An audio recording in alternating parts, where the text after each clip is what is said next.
Yeah, and we can, because I think we have time in there. Mhm. We don't, if we're not exactly ready at what is it supposed to be 1:30, Mhm. we can wait until you're prepped. Oh. Mm, Well, I was thinking I will prep. Um, I can always bring my laptop over to the kitchen while Anne is going on, and I'll prep while that's happening. oh yeah, that's when I was prepping, listening to Rising Appalachia this morning Ooh, in the kitchen. I love Rising Appalachia. So do I. Oh, and so we are live now, so I'm gonna share it to our pages, and Just tell me when to get started. okay.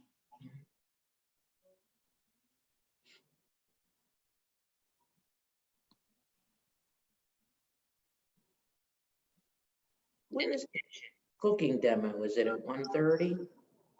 1:30, yeah. Oh, and so we are live now, so I'm gonna.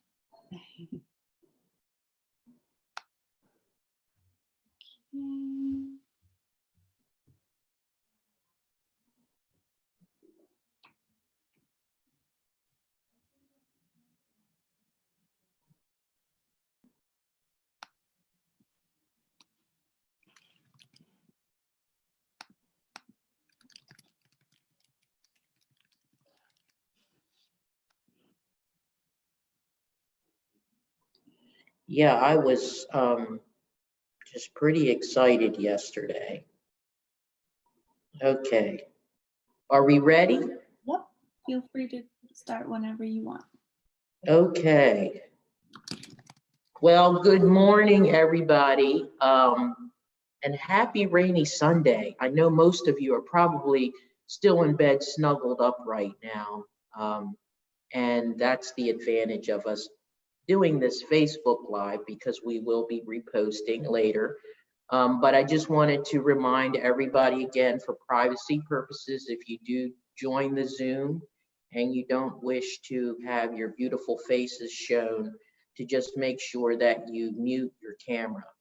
And then we just can ensure that you're comfortable.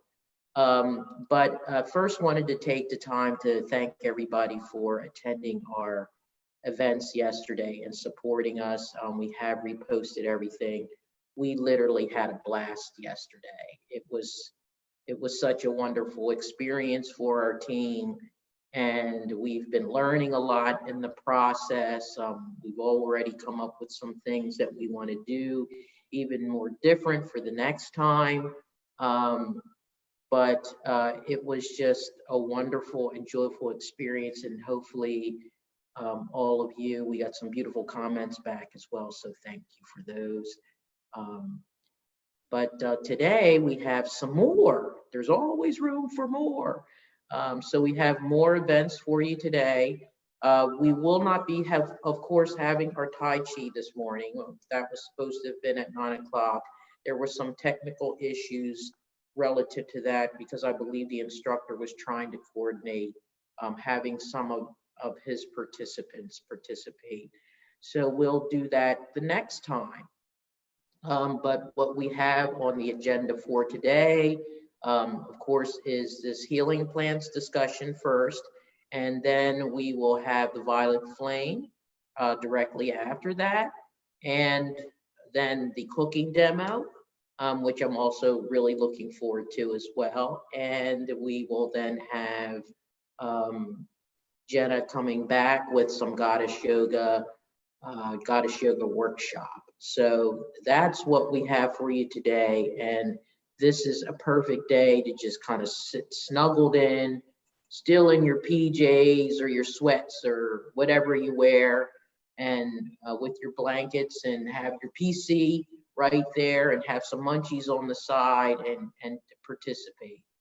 So this morning, I wanted to get started with the healing plants, kind of like a discussion overview. And this is really the point of this presentation today, is to just plant a seed, no pun intended, but to just plant a seed, because we realize that First of all, it's raining outside today.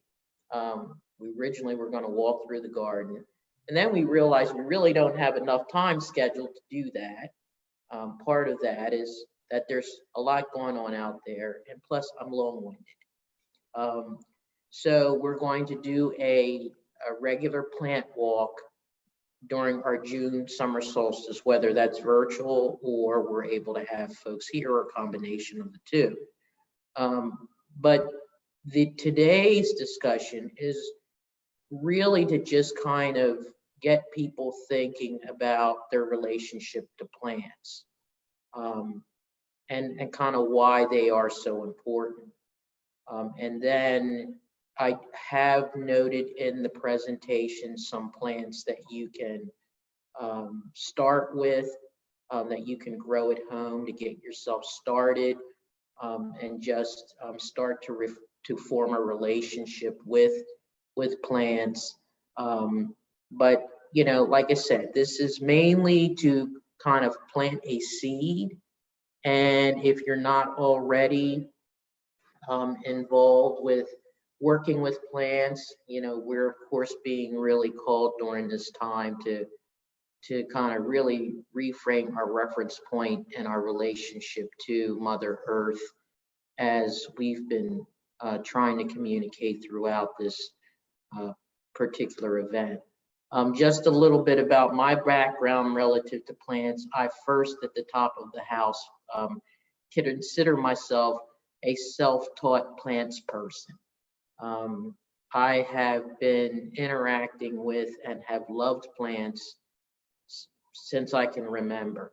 I've always been very connected to nature, always very interested in reading and learning about plants, always interested in interacting with plants in some way. So I have been probably just more consciously doing that for about 30 years. I am studying also through a program through the Evolutionary School of Herbalism, Alchemal Herbalism, and Spagyrics.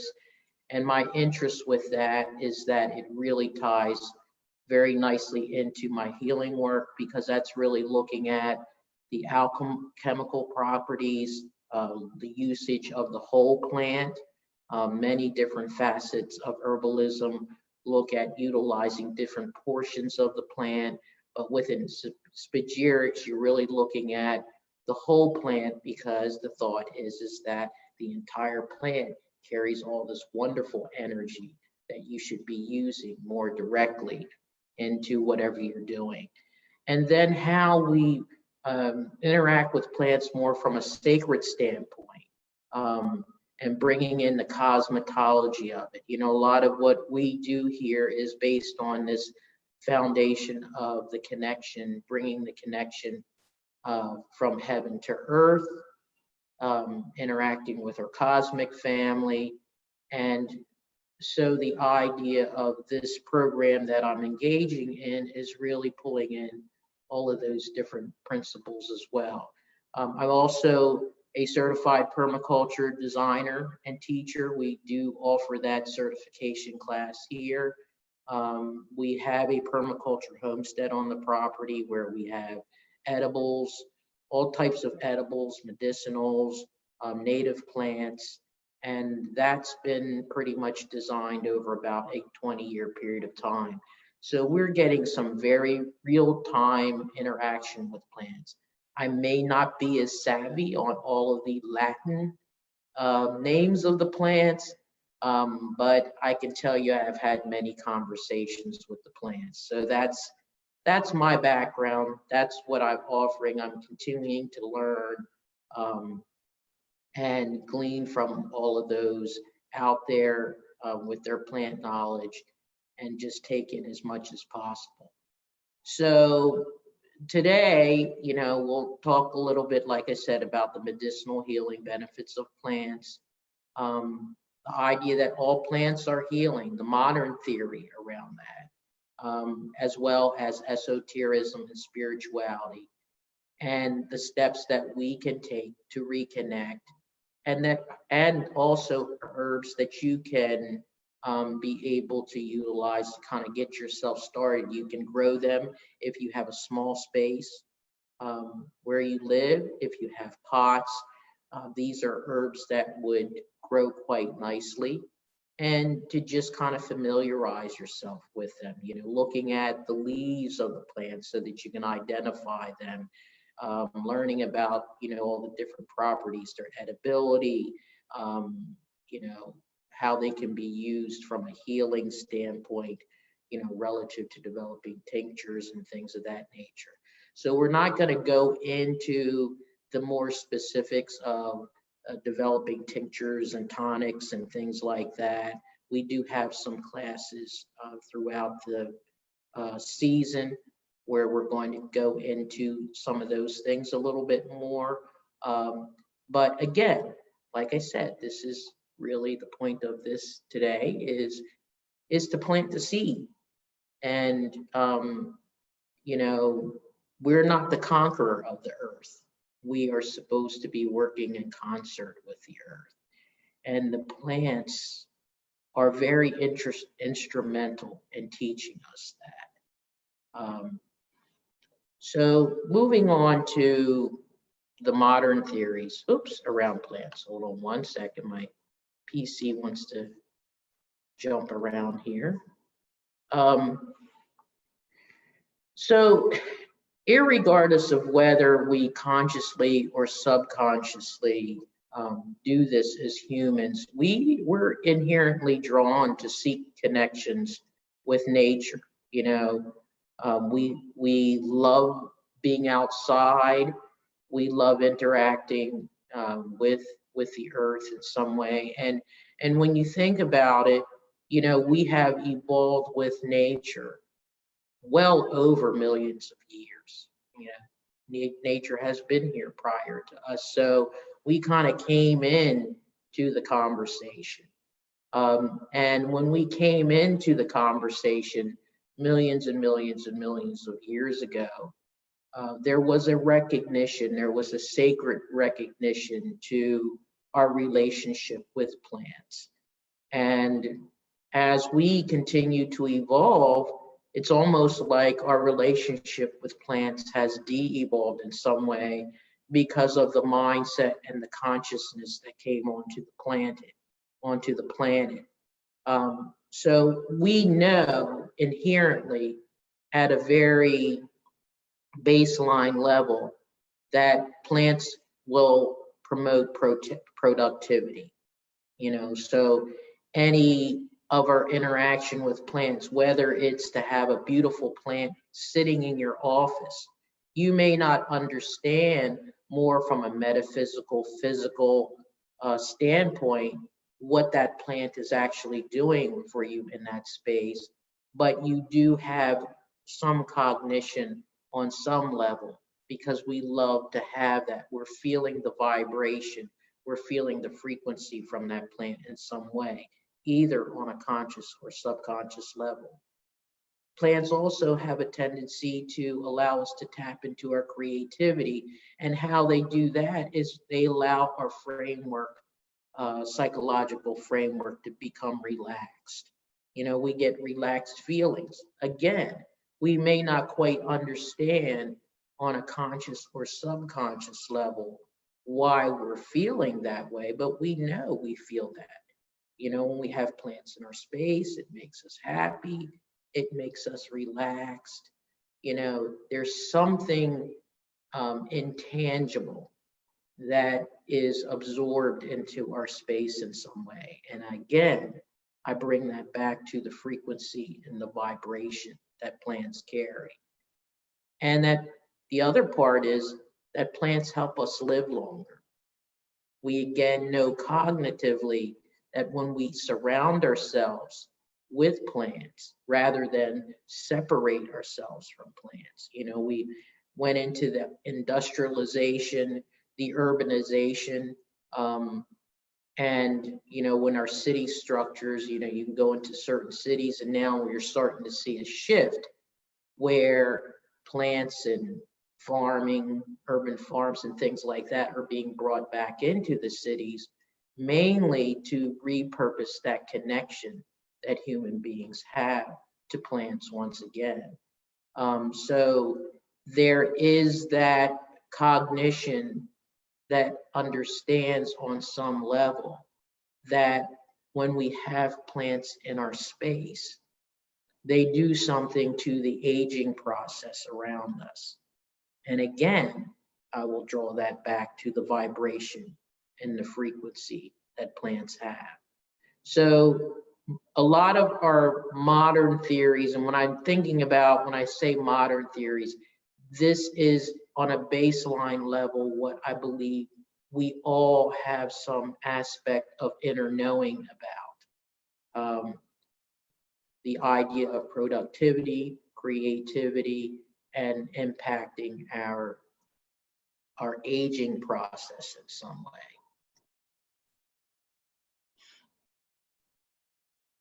So let's just kind of take it back a little bit. And what you're going to notice is there is going to be, of course, that alignment to the esotericism and the spirituality, as well as the modern philosophy and the modern consciousness.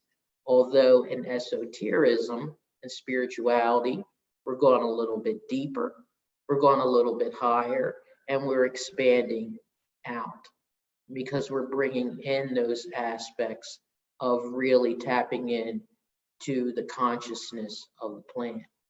So when we speak about indigenous cultures, indigenous cultures around the world, I have Native American Indian. My great-great-grandmother was 100% Cherokee Indian. I never got a chance to meet her, but I understand she was a medicine woman. So maybe that's where some of this is coming from for me for this lifetime. But when you look at these cultures that have these connections to millions of years ago, our framework for referencing is based on unfortunately, what maybe our education system has promoted, where we think that we've had certain relationships or we've been in process for a shorter time frame. But these cultures have been around for a significant number of years. And again, back during those times, there was an inherent and more direct connection to the understanding and the knowing of what our relationship with plants was really supposed to be all about. And people engaged with the plants as if they were very much, and they are, sentient beings, no hierarchy. And they're here to teach us. They're here for us to obtain knowledge from, help us to grow, help us to understand and expand. And they also become a bridge into the unseen worlds. Okay, when I talk about vibration and I talk about frequency, where we're operating from a frequency and vibration standpoint. I know yesterday in our, as part of one of our various events, Iota Katori talked about the torus and that actual field and how we connect to that and that movement of energy. And this is all intertwined in this relationship that we have with all the sentient beings on the planet, whether they're here on the earth plane, whether they're in the cosmic or the astral plane. And plants help us to form that connection and also understand the connection to ourselves. So our DNA is, as it has evolved, our DNA is encoded with a memory of certain times, close to spirit, individual manifestations, as I've mentioned. So we have a direct connection to the plant kingdom, a very, very direct plant connection to the plant kingdom. And understanding that and honoring that and appreciating that brings in an awareness. And through that awareness, it expands and elevates frequency, vibration, and opens our doors up into various aspects of interacting with the plant, not just from an aesthetic viewpoint. Oh, that's a beautiful plant. There's so much more to the plant than just its visual appreciation. It is an actual being. And as I mentioned early, plants are our companions. They are our guides. They help us to heal. They help heal us. They help us with dealing with intention. And they remind us of our own humility. So there's all of this very deep spiritual component that's attached to bridging us, to helping us to bridge to all of these different worlds that we have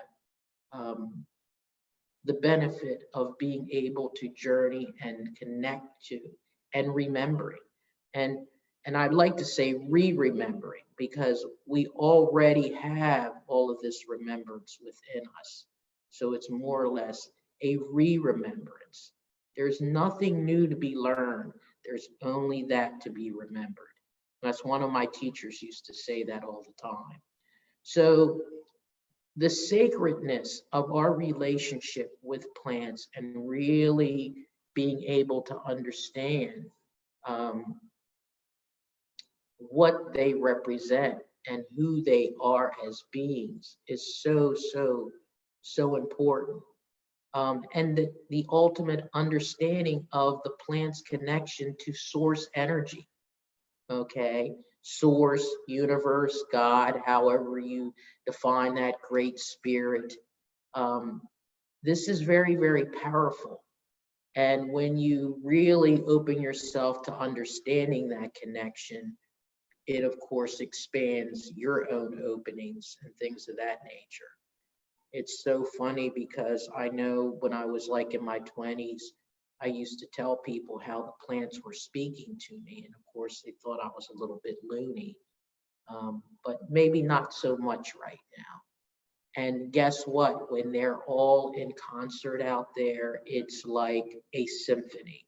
It's like a beautiful symphony. I go out there in that garden and it just makes me tear up. I can hear everything. I can feel everything. And there are things in that garden that are growing very, very atypical to their growing patterns and growing habits as defined by textbooks and things of that nature. When people come into that garden, they can't believe how mature things are relative to the existence of certain things. And it's because they're all talking to one another. They're all in communication. And what people don't realize is whatever we see on the surface, whether we see a tree coming out of the ground or a beautiful plant coming out of the ground, whatever we see on the surface, there's so much more going on beneath the surface. We've put a couple of videos up about the incredible communication network that plants have amongst themselves underneath the ground, and how intricate that is. And you can almost reflect that back to the intricacy of our DNA. You can find some of the same types of structures and things happening. So we are very much a reflection of that. I spoke about the vibration and the frequency. The capacity for spiritual energy is incredible. We have a lot of vortexes and things on the property that have shifted tremendously from the time that I originally moved here to currently right now. And that has been in a direct alignment with the garden space and how it's matured and developed. And through this process of engagement and honoring and respect, and we don't use any kind of chemicals or anything on the property. You can literally go out there and eat right out of the garden. And there's always this sense of constant honoring. You know, I'm the same as you and you are the same as me. and being respectful and having that sacred reverence. And so what you're doing is you're opening yourself up to all of those very beneficial frequencies that the plant has to offer. And those can be very, very healing. They can be very nurturing. And they've been around, as I mentioned, as a source for us for many, many, many, many, many, many, many, many years. And they really are everything that we need. And then the other part, of course, is the body consciousness, strengthens our physical bodies. We have an awareness that as we have evolved in this time frame and the shift has occurred, that we have been given these containers pretty much to be able to move around, do our work, but we're so much larger and we're so much bigger and we're so much more multi-dimensional than the containers that we inhabit. But we also need to honor the space in which we reside. So our consciousness relative to our relationship with our bodies, our physical bodies as well, is reflected back to us from the plant kingdom also, because the same respect and honoring that we offer to the plants, we should also offer that back to ourselves. And then, of course, the energy body that we have talked about a little bit earlier with frequency and vibration, as we are honoring our physical bodies, as we are taking care of our physical bodies and nurturing our physical bodies and being mindful of what we put in our bodies. I know there's all types of conversations going on about veganism, non-veganism, how we treat animals, things of that nature. And the same conversation that I'm having around plants could be applied across any of these various sentient beings. But I know personally for myself, although I do my best to honor folks wherever they make their choices relative to their own journeys, but I know my journey personally has been one of, as my spirituality has expanded and my consciousness has expanded, my mindfulness and connection to all sentient beings has expanded, and that relationship to them. And what that has done is that has had a very demonstrative impact on my physical body, my human suit, if you will. I've gone through a lot of things in my lifetime that I could have very much had different experiences and outcomes from if my physical container wasn't healthy and intact. I've had the experience of cancer and all types of things along the way. I've passed over a couple of times, come back, hello, and had all types of injuries and where it was somewhat of an anomaly that I was able to bounce back from them. But each time when these different types of events took place, I thought about what are some of the things that I can do to help strengthen this container. I want to be around for some time, okay? And this is my traveling vehicle, okay? And the plants are very significant and contributing to that vehicle, if you will. They have all different types of nutrients, healing properties, and energetic and spiritual properties to offer to us, which ties in directly to the vibratory quality. Plants have a high vibration. They have a high frequency. So that's just kind of, like I said, the idea is for us to really, many of us are beginning to look at some of these aspects that I was speaking about. We're starting to look at our relationship to not only plants, but all the sentient beings that we have on the planet. Industrialization had some significant impacts on the way we operate, how we interact with our environment.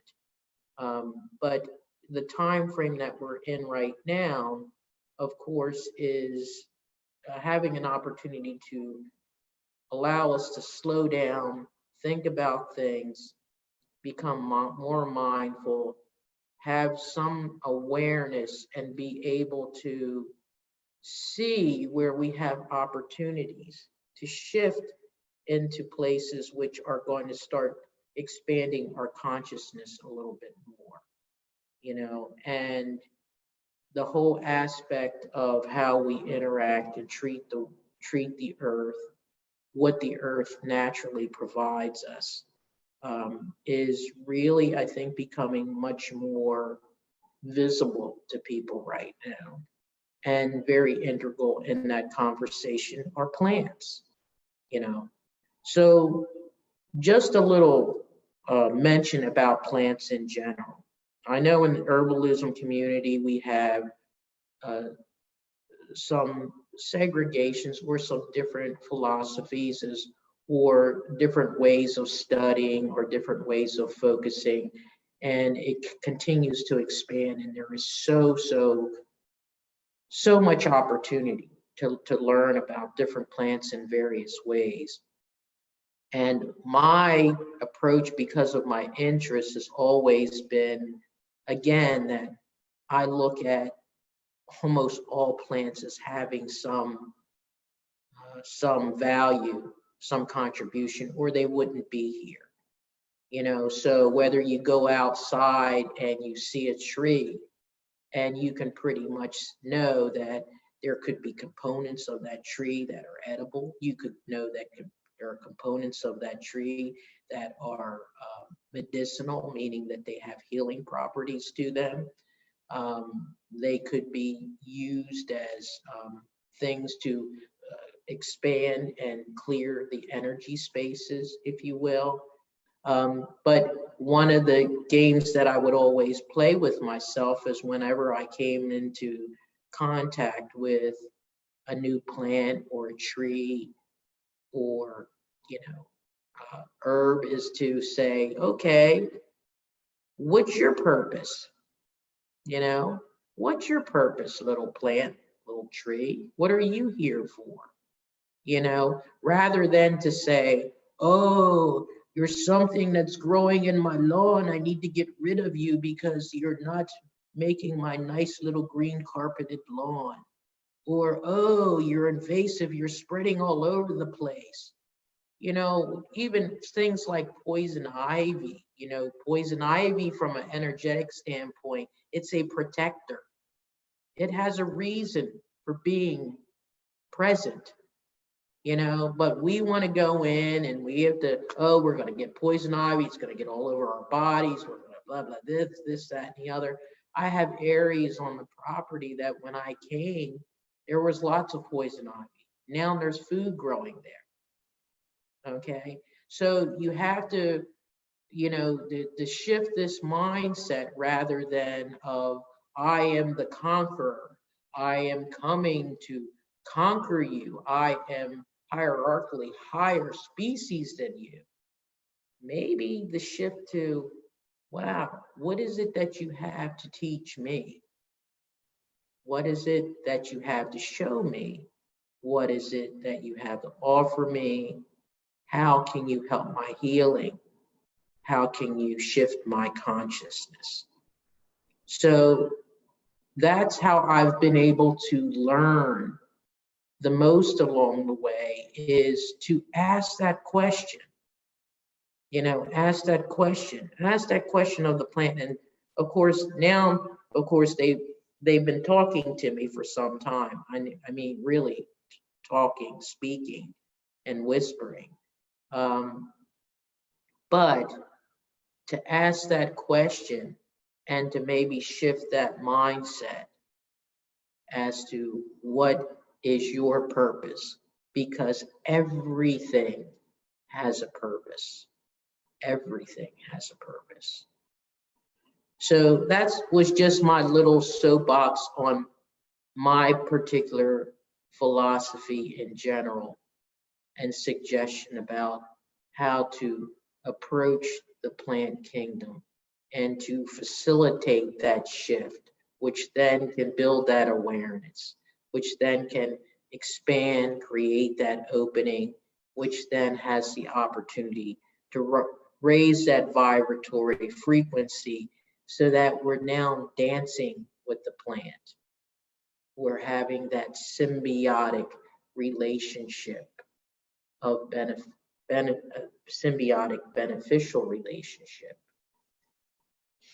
So these are some, I have 10 plants here, and I was trying to figure, okay, which one should I put on the slide for today? Because there's just so many, I just get happy about them.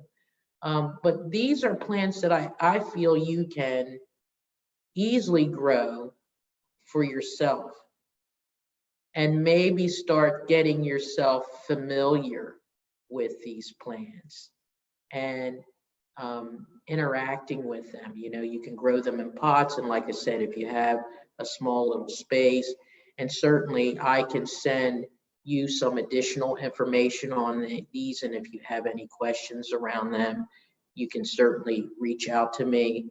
But we'll go through each one of these. I have little pictures here of them, and just some general information. And then at the back of this deck, there are some links, and we'll try to see if we can get this posted.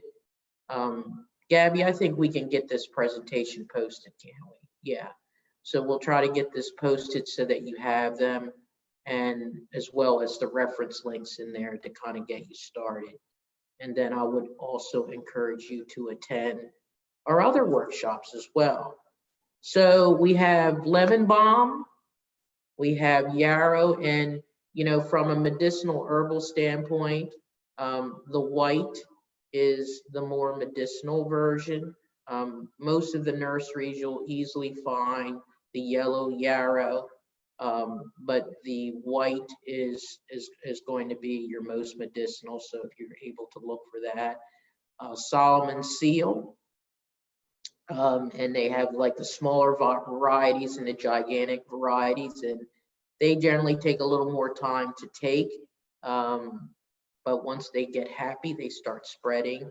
Mugwort, elderberry, garlic, lavender, motherwort, basil, and thyme. Okay, and we of course have all these in our garden, as well as many others. If you are in the local area, we always share from the garden as well. So I would have no problem if you all said you wanted some of these, and we could pot them up and give you a little plant to take also, as we love sharing from the garden. So let's just, got ahead of ourselves. Our first plant, lemon balm. So this is kind of one of my staples. I use this all the time. My tummy's a little bit upset, or, you know, I'm feeling a little bit stressed, or I'm having any kind of discomfort. And it's one of those I call very happy plants. Gets in your garden, really likes to spread. You can rub its leaf, nice smell. A lot of herbalists really like to use this in their tinctures and concoctions. It's a very easy plant to grow. So, you know, this is, and it is part of the mint family. So most of the plants that are, just about all the plants that are part of the mint family, you know, some would consider them invasive because they like to spread, okay? you just have to be mindful, you just have to work with them. I have little, you know, patches of lemon balm throughout the garden. And like I said, they're just very, very happy. And all of these are pretty much perennials. I think the based on the time, they generally will treat themselves as annual plants. Um, but depending on where you live, they can go to seed and then, or go back to woodiness and then they can come back again. So easy plant to plant. Um, very, very nice foundational herbal to have in your garden and to kind of learn about. The yarrow, as I mentioned before, this was one of the favorite plants that one of our former adjuncts here, April Coburn, who I totally adore her, and I've learned quite a bit from her, but this is one of her favorites that she would always speak about quite a bit during the different workshops that she would have here. But again, you can use this particular plant, teas and things of that nature. It's good for your gastrointestinal system. And,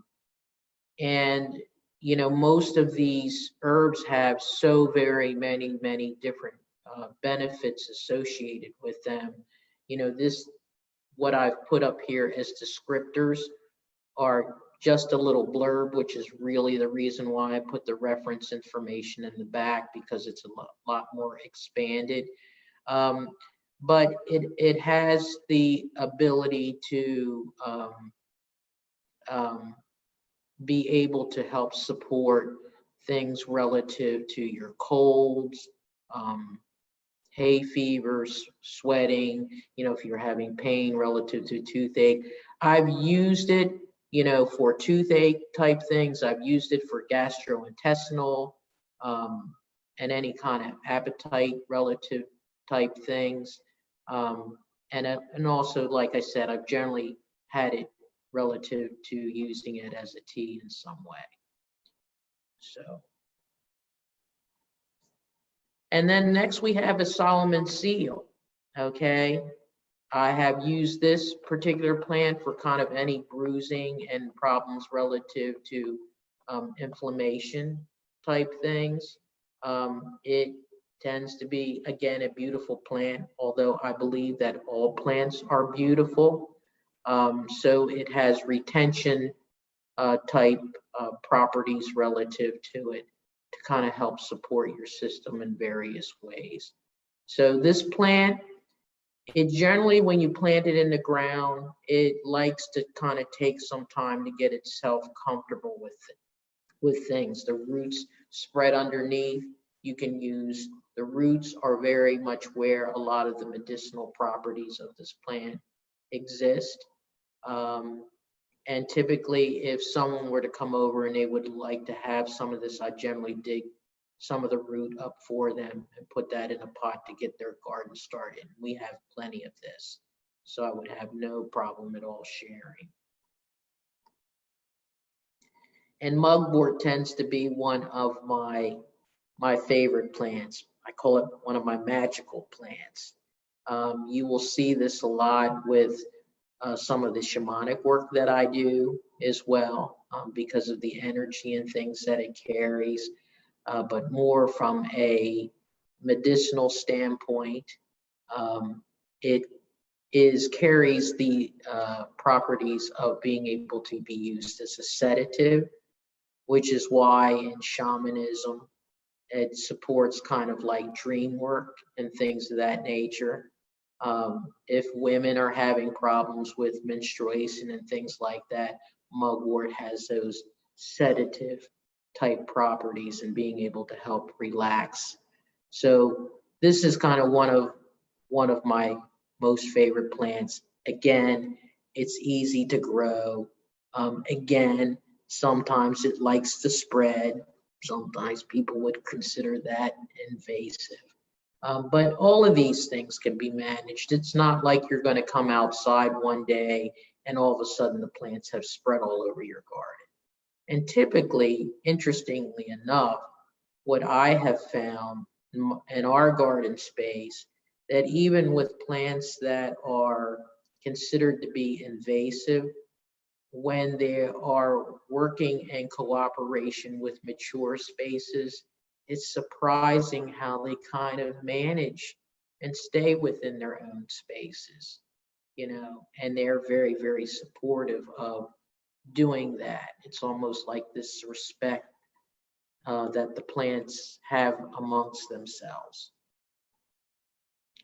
So one of my next favorite plants is elderberry. And again, I consider this a staple.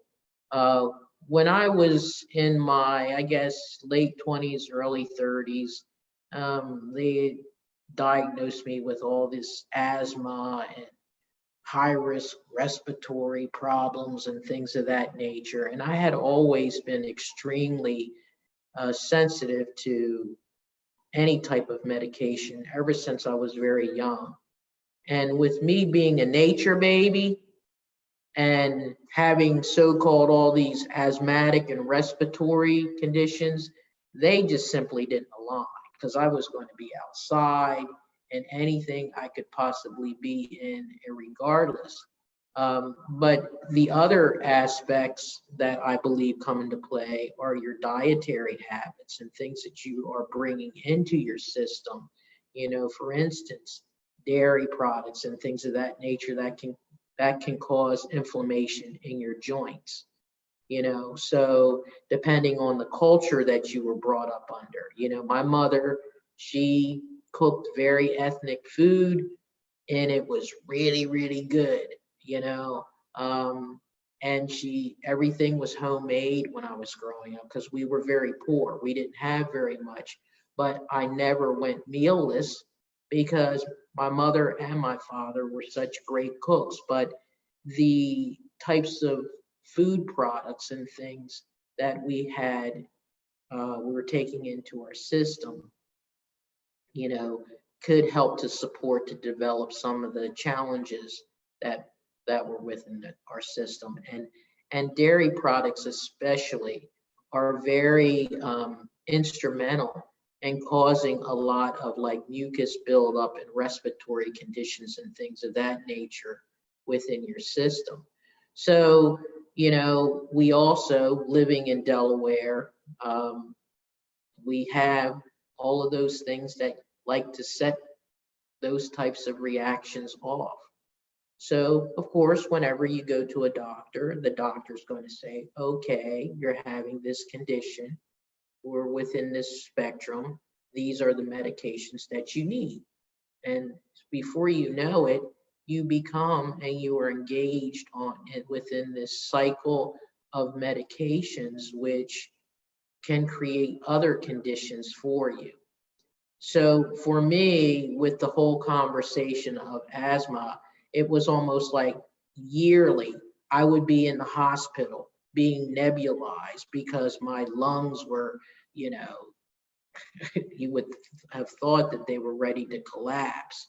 But my breathing was totally compromised, and I was having all these inhalers and all, like I said, all these different medications. And then that started creating other issues. My heart rate was increasing, and they wanted to put me on high blood pressure medicine, which I never had any problems with high blood pressure prior to that. But it became this cycle of ridiculousness.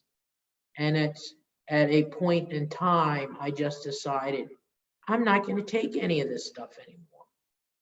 Okay, because it was becoming like a vicious cycle. So I stopped taking all these various medications, kind of went cold turkey. And guess what? All of a sudden, over a period of time, I had no conditions of asthma. I had no conditions of any of this other stuff going on. And my heart rate went back to normal. Okay, but during flu season, cold season, when things start buzzing and and the bees start coming and the flowers start blooming and the pollen gets in the air, I will get some sniffles. I might get some throat situations going on, right? Elderberry has been very, very instrumental in my maintenance. I take that in just like anything else. Okay. And so, it's very much used, of course, in folk medicine. I didn't know this was one of the other um, herbals that um, April would speak about quite often during her workshops again. But it's something that, like I said, has become one of my most favorite plants. Um, and it's a beautiful plant as well, because it gets these beautiful flowers on it. And the picture that I have here is kind of showing you some of that. And then eventually gets some beautiful black berries on it. So that's, I kind of, again, I have a tendency to go off on these little tangents because I like to tell these little stories that hopefully have some meaning to them. But know that, these plants are there for us to maintenance. So we shouldn't, our system has taught us, oh, we only address our system when we're having a problem or condition. But the plants say, we guide you, we help to maintain you, we help to sustain you. So it should be part of our maintenance so that our immunity systems can stay strong. And then we don't end up having all of these other different challenges. Garlic, garlic, garlic, garlic. We're going to use garlic today in our cooking demo, and I absolutely love garlic. Another one of my staples for asthmatic respiratory type conditions. I keep this in my kitchen, as a staple. I grow it in my garden as a staple. We have some beautiful garlic plants growing in the garden this year. The leaves are very edible, as well as the actual bulb that grows out of the air and out of the ground. And it's extremely wonderful for medicinal purposes, from a spiritual, metaphysical standpoint. Again, another very magical herb, because it's of a high vibration and it has a protective quality. So it very much is a transmuter of denser energy. So that's why you'll find in different spiritual practices where garlic is used to kind of keep out those denser energies. So that's the parallel to how it works within our system and within our bodies. So again, this is something you can easily grow in a pot, in your home, in your apartment, in your townhouse, or if you have a little space. We here within our site, like I said, we grow tons of garlic. We planted our garlic for this year back in November. We put bulbs in the ground. So all this wonderful stuff is happening under the ground from November to now. And now we have these beautiful green leaves that are coming out of the ground, and the bulb is just getting bigger and bigger and bigger underneath. So again, very wonderful thing that you can use. Lavender, again, beautiful, beautiful plant. Very, very multifaceted. I use this in cooking. I use this in my bath water. You use the oil properties of it. It's very, very good for if you have different bites and things of that nature. Treating it from, you can use it in your teas because it has, again, a sedative type properties where you're able to create relaxation for yourself. If you are suffering from depression in any way, it's a very good medicinal be able to engage in your daily consumption, because it kind of helps to balance things within your system that way. A lot of times You know, I've always been on a really interesting sleep schedule because I only require about 4 or 5 hours of sleep, you know, and I'm typically good. That's always been the case. But there are time frames and pockets, and especially now in this period of time, where I might sleep 2 hours and then the next day I might require 10, you know, because it's just because of the energies and things that are coming on the earth and the elevation of the frequencies and vibrations. But it is not a unique thing for me to get up in the early mornings, like 1 o'clock, and maybe have a cup of tea that has like lavender or chamomile in the tea. And what it does, it just kind of relaxes me. Okay, it gets me, brings those frequencies that are jumping up out of my body down, you know, so that I can kind of make my connection and kind of deflate some of the restlessness that's going on.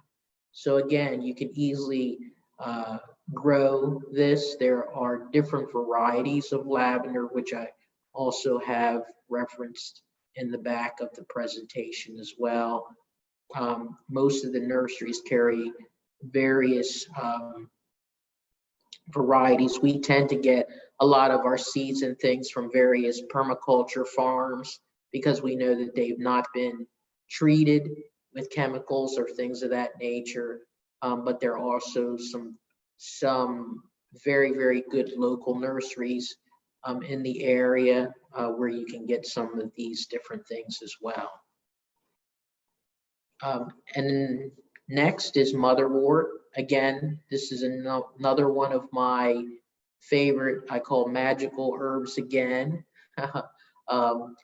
But it also has the ability to work on your nervous system, you know, and it can actually affect your nervous system in multiple ways, you know, depending on how it's being used. It can help to elevate, and it can also help to sedate, and it also supports digestion. So I use this particular herb in all of those ways, and I also use it in my shamanic practice as well.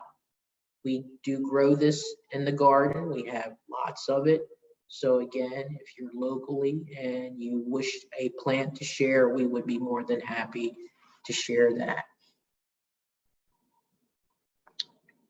And something very basic, which, you know, a lot of us use for cooking, but it also has some very strong medicinal aspects to it, is basil. Okay, the oil from basil as well as the leaves, staple in my kitchen as far as utilizing it for cooking. But you can also use it as from an antibacterial standpoint, to be able to use it for disinfecting and cleaning type purposes.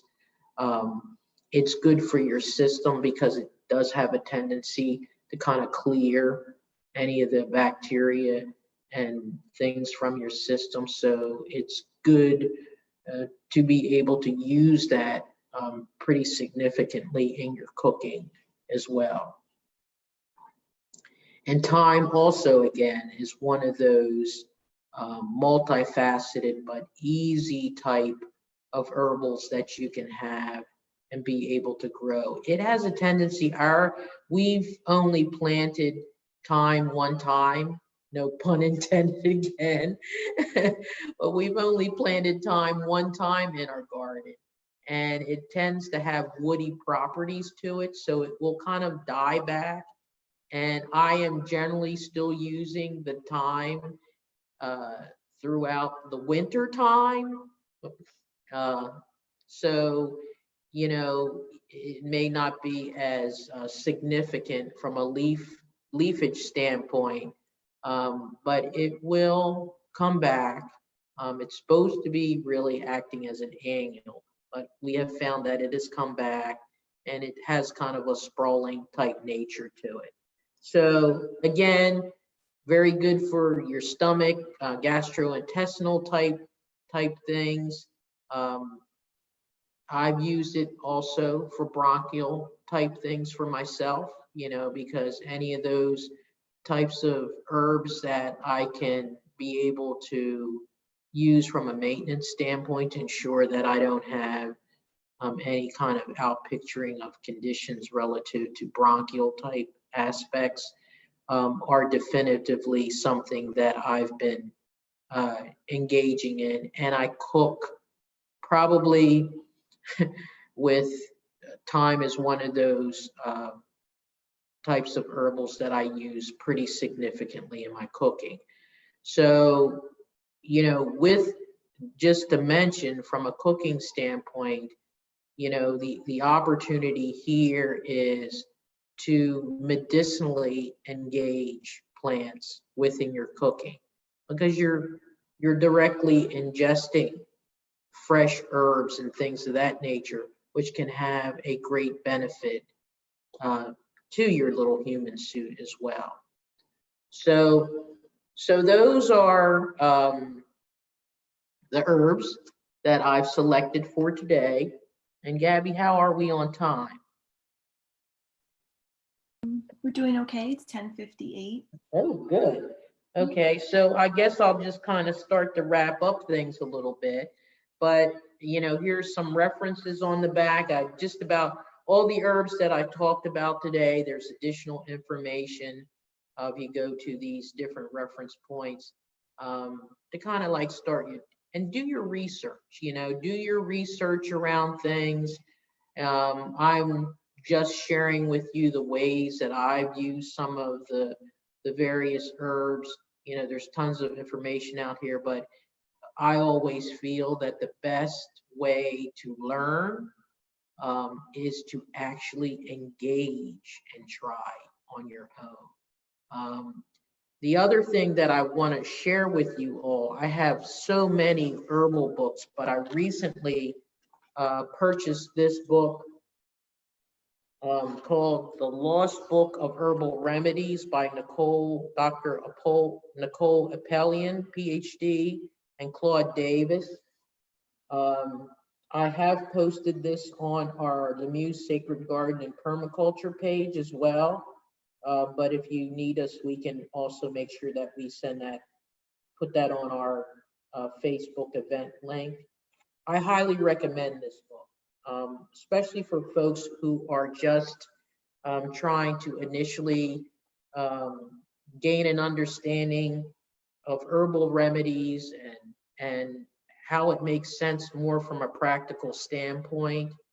I think Dr. Appelian, because of her background and experience, she's academically trained, but she's also practically trained and more from a metaphysical and spiritual standpoint as well.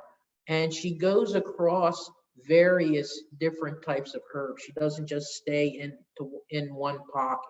She talks about trees. She talks about plants. She talks about herbs. She talks about Ayurvedic. She talks about Native American.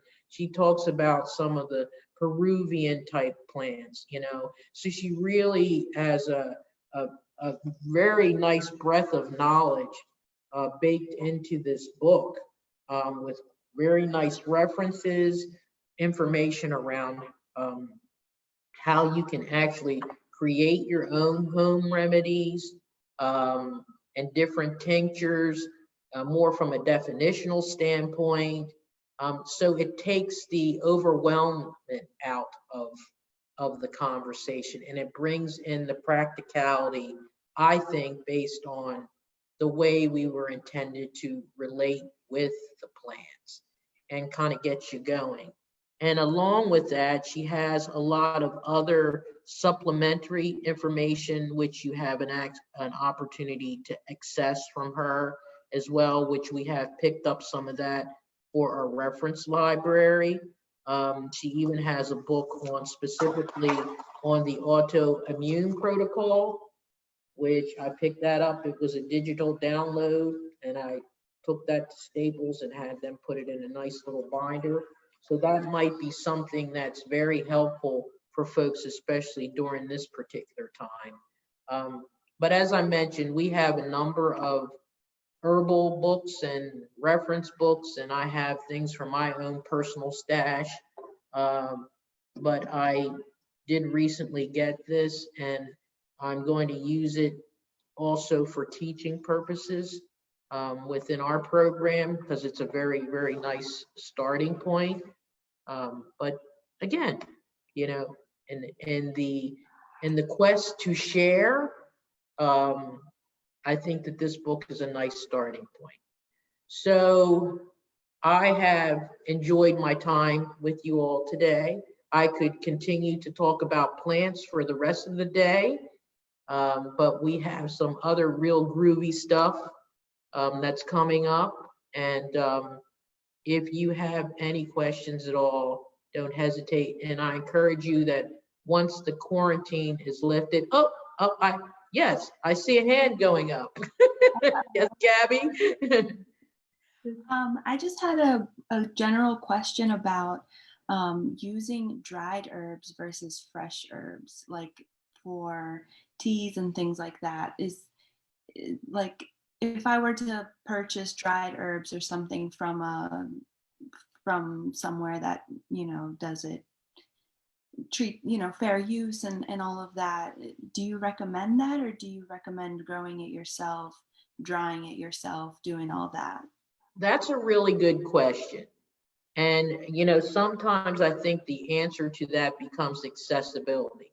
But I will say at the top of the house, having your own and growing your own is always going to trump everything, because there are a couple things that come into play.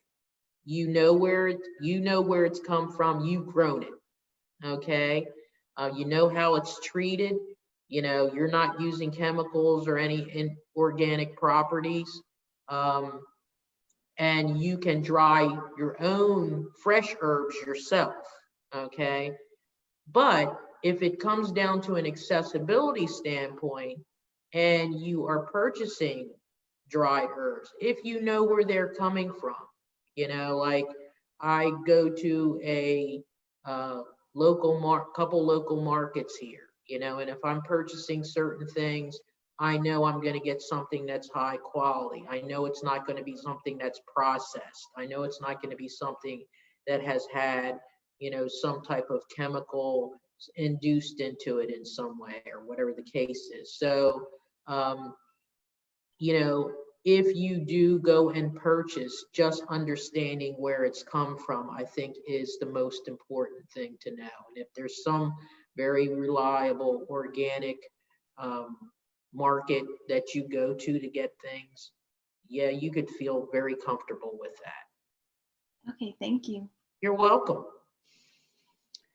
Okay, so again, if anyone has any questions, and just to give a little shout out to all the wonderful herbalists that are in our local community, there's a ton of resource out there, and plant people of any ilk love to share.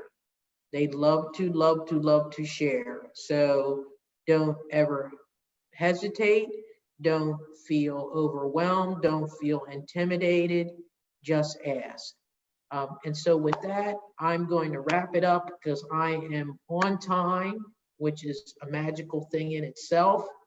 And Ann Maring will be in about 11:45, I suppose, and she will be doing the Violet Flame.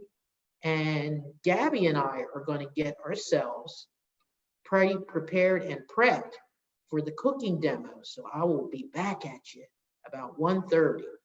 Okay. Namaste. Thank you.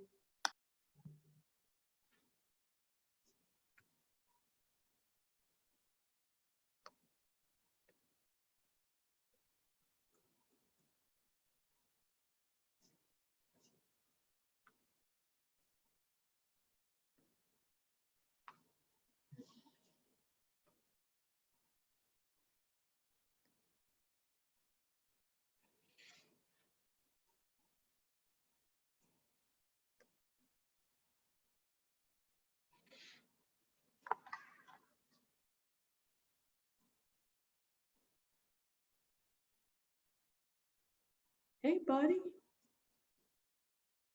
What's up?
Hey, buddy. What's up?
Hi, everyone. It's so good to see you. Waving to my Zoom friends.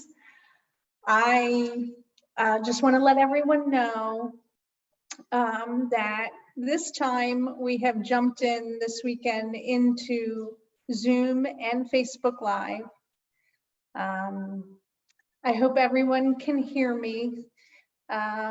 My friends on Zoom, can you give me a thumbs up if you can hear me? Okay, thank you.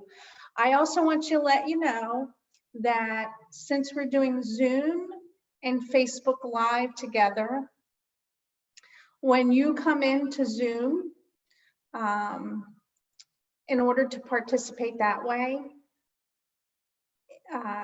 if you have your video on and your name set, you will be seen with me and everyone else in the Zoom meeting on Facebook Live.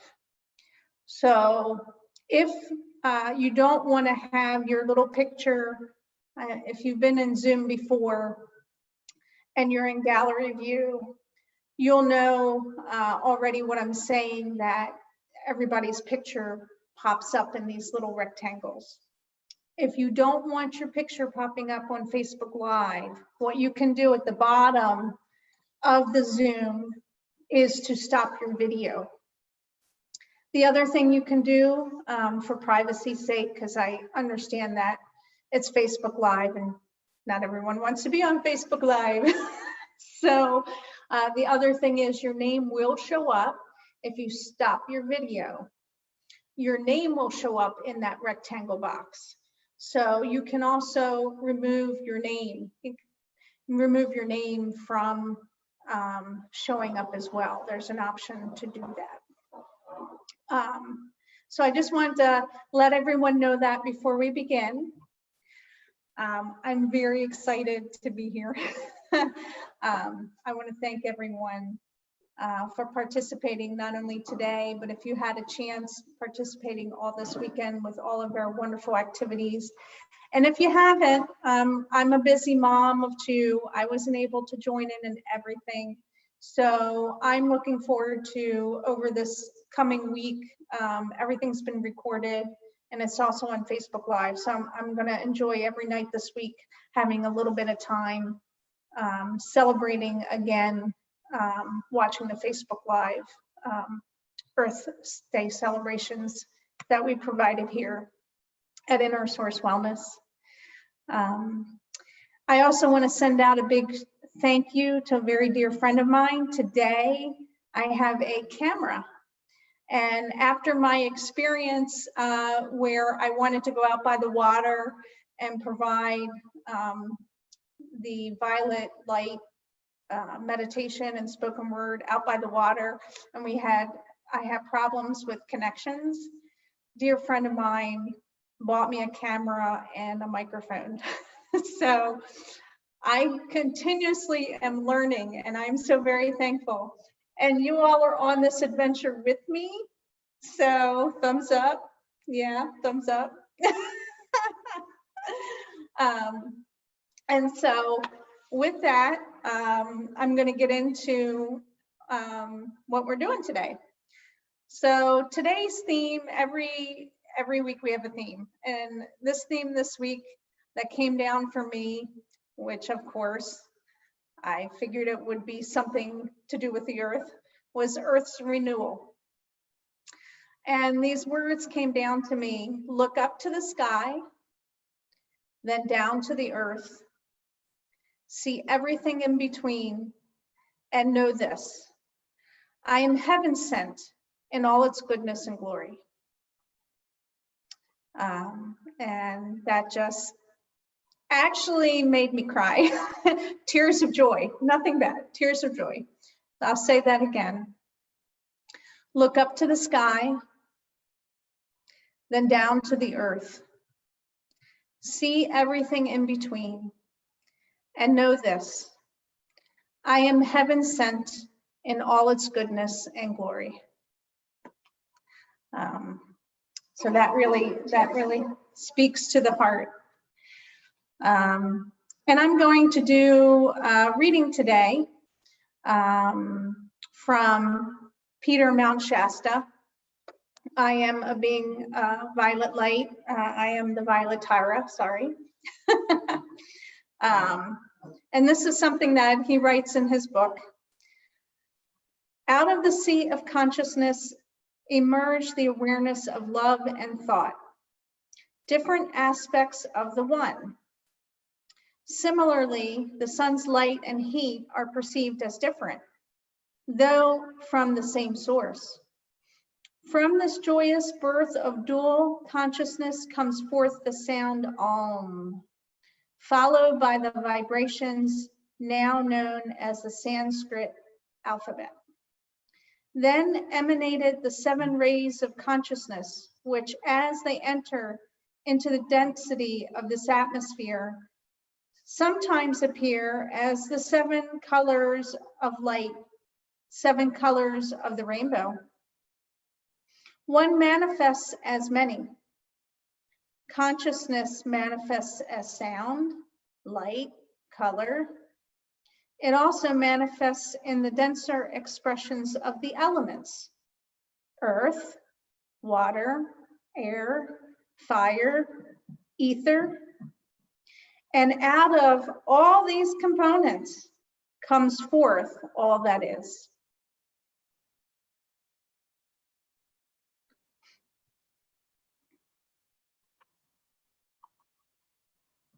I think that's a wonderful introduction for today. And since we're on Zoom, and this is coming through Facebook Live, what I'm going to try to do is I'm going to try to share my screen, and then I'll go through what we usually decree. I changed it up some. Every week it's different. So I'm going to go ahead and share my screen.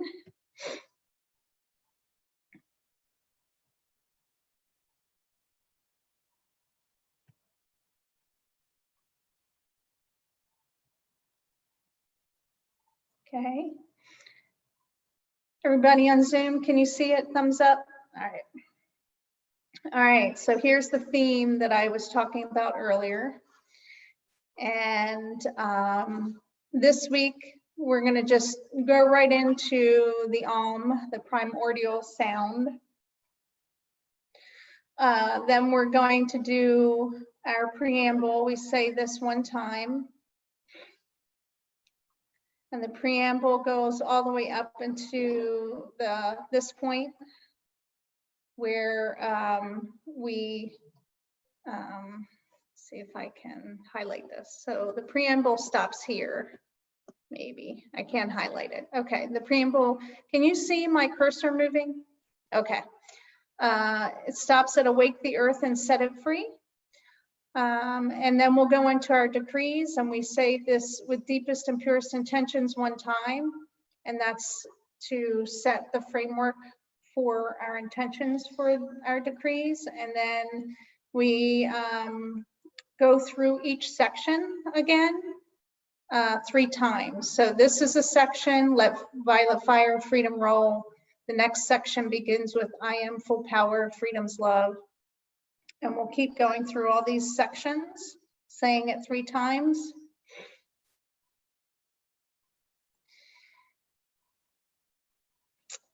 And as I scroll and scroll, and then finally we go to our closing and gratitude. When we get to the closing, we say that 1 time. All right, try to bring this up.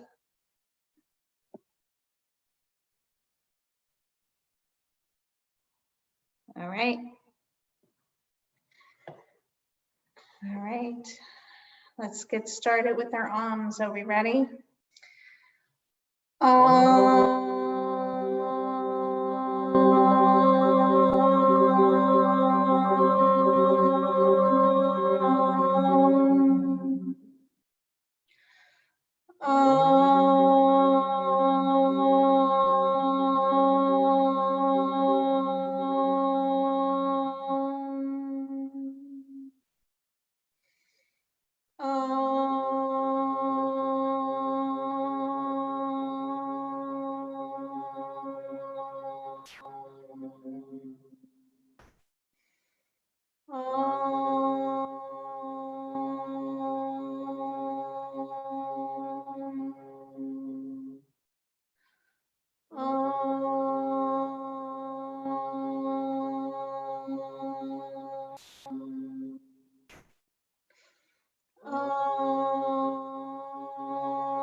Peace,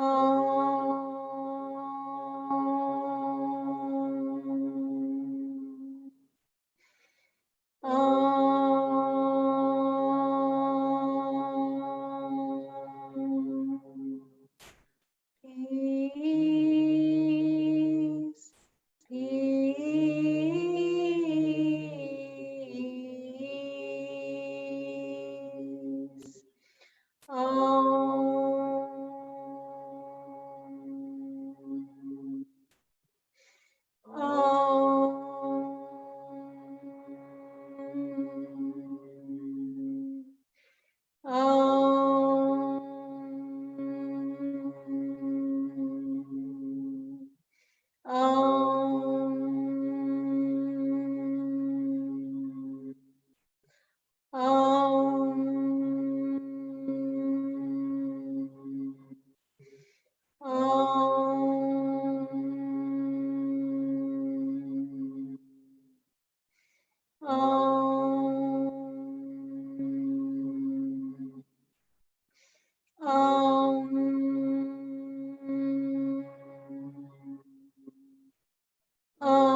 Peace, peace.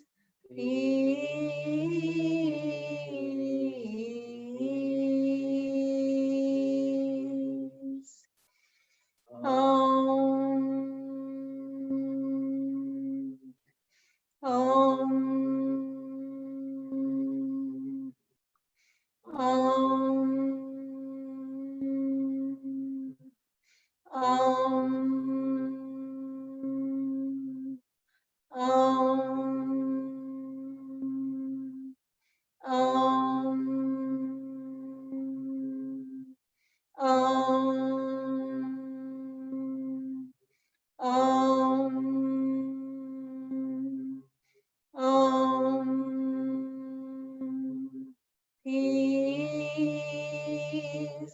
peace.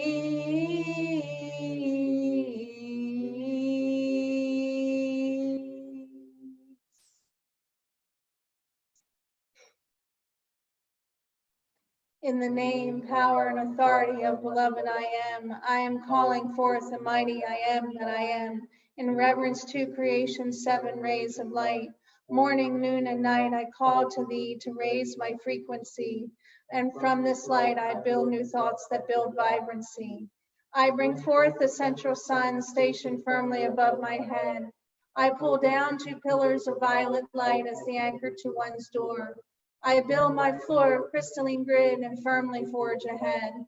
To build my temple walls with golden light and love that endures. Inside my temple I dare to dream a dream that is wondrous to me. And out of my sacred heart pours divine love that burns eternally. Archangel Michael to my right, I call to thee to stand fervently. Archangel Gabriel to my left, I call to thee to stand thoughtfully. Archangel Uriel in front of me, I call to thee to stand peacefully. Archangel Raphael behind me, I call thee to stand tenderly.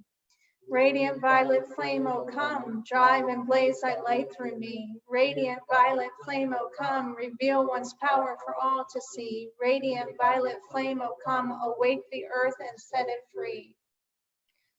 With deepest and purest intentions, I call forth the legions of light, and with them my beloved and mighty I am decrees for the good of humanity.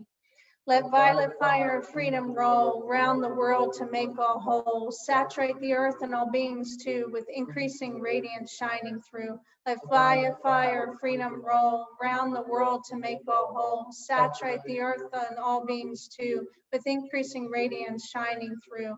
Let violet fire of freedom roll round the world to make all whole. Saturate the earth and all beings too with increasing radiance shining through. I am full power of freedom's love, raising all earth to heaven above. Violet fire now blazing bright and living beauty in one's own light. I am full power of freedom's love, raising all earth to heaven above. Violet fire now blazing bright and living beauty is one's own light. I am full power of freedom's love, raising all earth to heaven above. Violet fire now blazing bright and living beauty is one's own light. I am this action from self-illuming, sustained by thoughts of heaven's blooming, transmuting the cores of all discord here, removing the cause to see darkness disappear. I am this action of self-illuming, sustained by thoughts of heaven's blooming, transmuting the cores of all discord here, removing the causes to see darkness disappear. I am this action from self-illuming, sustained by thoughts of heaven's blooming, transmuting the cores of all discord here, removing the causes to see darkness disappear, which now and forever sets the world free eternally, masters alongside Elohim fraternally and maternally. I am making all things whole, let the violet fire of freedom roll, which now forever sets the world free eternally, masters alongside Elohim fraternally and maternally. I am making all things whole, let the violet fire of freedom roll, which now and forever sets the world free eternally, masters alongside Elohim fraternally and maternally. I am making all things whole, let the violet fire of freedom roll. Violet fire, that love divine, blaze within this heart of mine. Thou art mercy forever true. Keep me always in tune with you. Violet fire, that love divine, blaze within this heart of mine. Thou art mercy forever true. Keep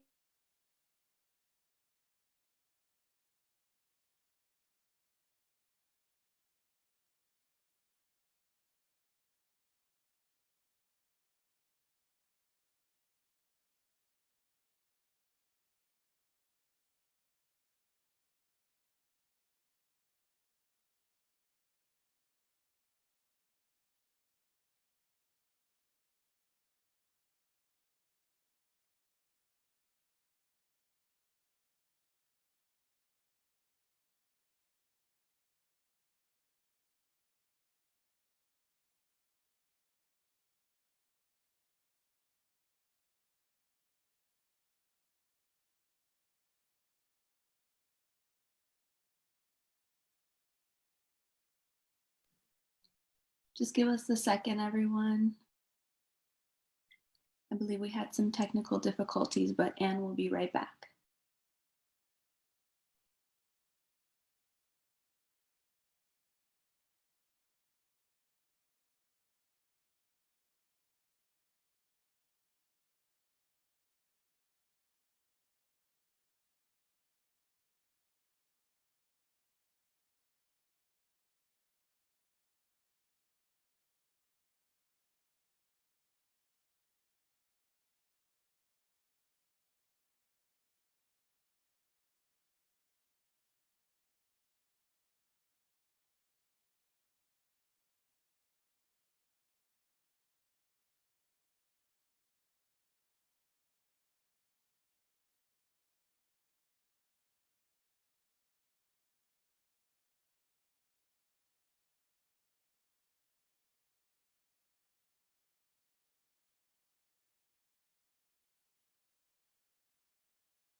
Hi, everyone. I think I'm going to hit every technology issue there is, and I'm just having a lot of fun with this because I'll just give you my background. I'm a Capricorn, and I work in the technology field, and it's funny how, I'm usually the calm one that works through all the issues that come with technology. So I'm just find this very amusing that I'm also working through these technology issues with this. So I'm very sorry. And I think what I'm going to try to share my screen again. I got to try to find my and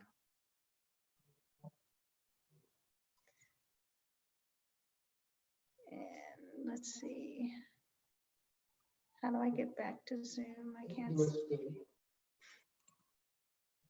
Or decrease that. Not right top.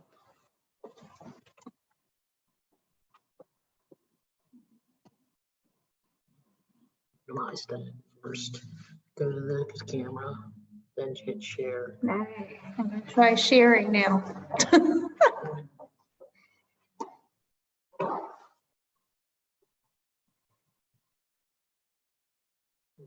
The right screen. I think I am. I just need to get my.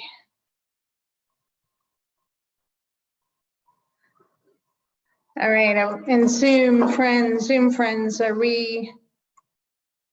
we're still Facebook Live? Okay. All right, let's just start with our heart. We'll go back to the heart and start there. All right. Violet fire, the love divine, blaze within this heart of mine. Thou art mercy forever true. Keep me always in tune with you. Violet fire, the love divine, blaze within this heart of mine. Thou art mercy forever true. Keep me always in tune with you. Violet fire, the love divine, blaze within this heart of mine. Thou art mercy forever true. Keep me always in tune with you. I am light, thou one in me, that set my mind forever free. Higher forever shine, deep within this mind of mine. You who gives my daily bread with violet fire, fill my head, till thy radiance heaven-like makes my mind a mind of light. I am light, thou one in me, set my mind forever free. Violet fire forever shine, deep within this mind of mine. You who gives my daily bread with violet fire, fill my head, till thy radiance heaven-like makes my mind a mind of light. I am light, thou one in me, set my mind forever free. Violet fire forever shine, deep within this mind of mine. You who gives my daily bread with violet fire, fill my head, till thy radiance heaven-like makes my mind a mind of light. I am the hands of love in action, gaining victory every day. I am the light of purest intention, walking the earth in this way. I am the hands of love in action, gaining victory every day. I am the light of purest intention, walking the earth in this way. I am the hands of love in action, gaining victory every day. I am the light of purest intention, walking the earth in this way. I am the expanding spark of the central sun. I am the way, the truth, and the life of one. I am the way, lights my way. I am the wisdom acquired each day. I am the vitality I build for myself. I am the care that I bring to myself. I am the expanding spark of the central sun. I am the way, the truth, and the life of one. I am the love that leads my way. I am the wisdom acquired each day. I am the vitality I build for myself. I am the care that I bring to oneself. I am the expanding spark of the central sun. I am the way, the truth, and the life of one. I am the love that leads my way. I am the wisdom acquired each day. I am the vitality I build for myself. I am the care that I bring to oneself. I am life of one's direction. Blaze thy light of truth in me. Focus here, divine perfection. From all discord, set me free. Make and keep me anchored ever in the justice of thy plan. I am the presence of divine perfection, living the life of one's own plan. I am life of one's direction. Blaze thy light of truth in me. Focus here, divine perfection. From all discord, set me free. Make and keep me anchored ever in the justice of thy plan. I am the presence of divine perfection, living the life of one's own plan. I am life of one's direction, blaze thy light of truth in me. Focus here, divine perfection, from all discord set me free. Make and keep me anchored ever in the justice of thy plan. I am the presence of divine perfection, living the life of one's own plan. I am changing all my garments, old ones for this bright new day. With the light of understanding, I am shining all the way. I am light within, without. I am light it's all about. Fill me, free me, glorify me, seal me, heal me, purify me, till transfigured they describe me. I am shining like the sun. I am shining like the sun. I am changing all my garments, old ones for this bright new day. With the light of understanding, I am shining all the way.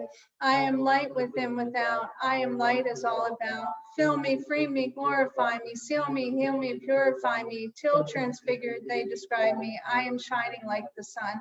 I am shining like the sun. I am changing all my garments, old ones for this bright new day. With the light of understanding, I am shining all the way. I am light within, without. I am light is all about. Fill me, free me, glorify me, seal me, heal me, purify me, till transfigured they describe me. I am shining like the sun. I am shining like the sun. I am the violet flame pulsing in cosmic time. With all love, with all love, with all love. I am the violet flame shimmering crystalline. With all peace, with all peace, with all peace.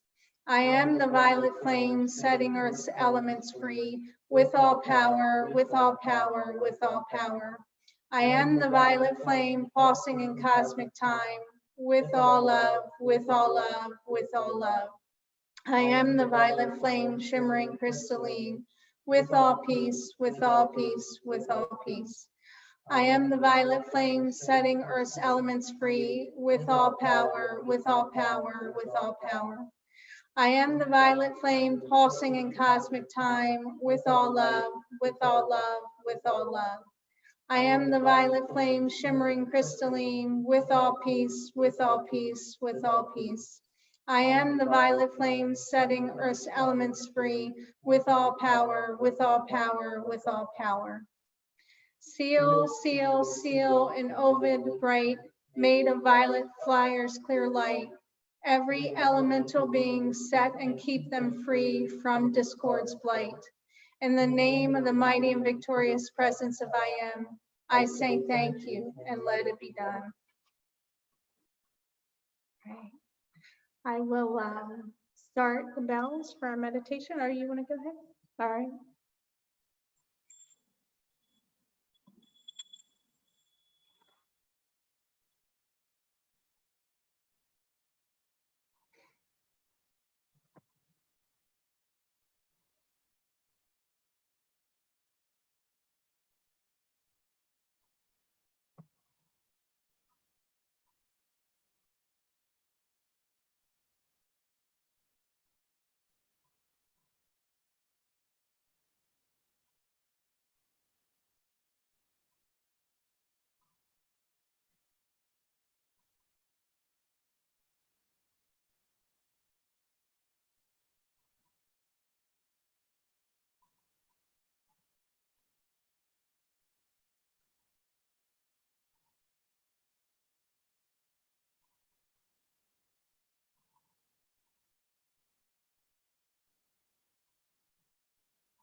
Okay, my dear, dear friends, I'm going to say goodbye for now. I want to thank you for joining today, those that could be here today with us, Facebook Live and Zoom. I appreciate it. And thank you to all who will listen in later. Be safe and be in love. And I look forward to seeing you next week. Bye.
Unmute.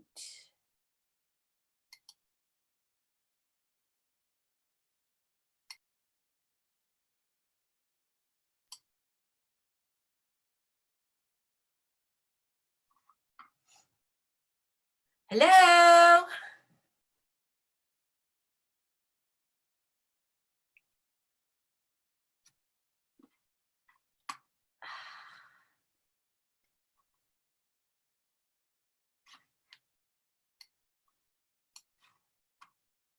Hi, Ann.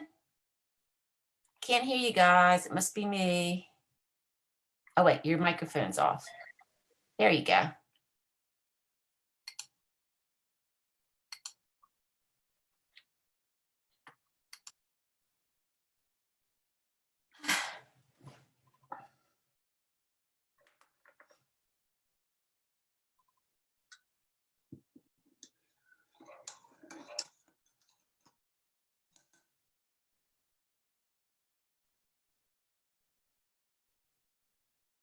Gabby, can you hear me okay?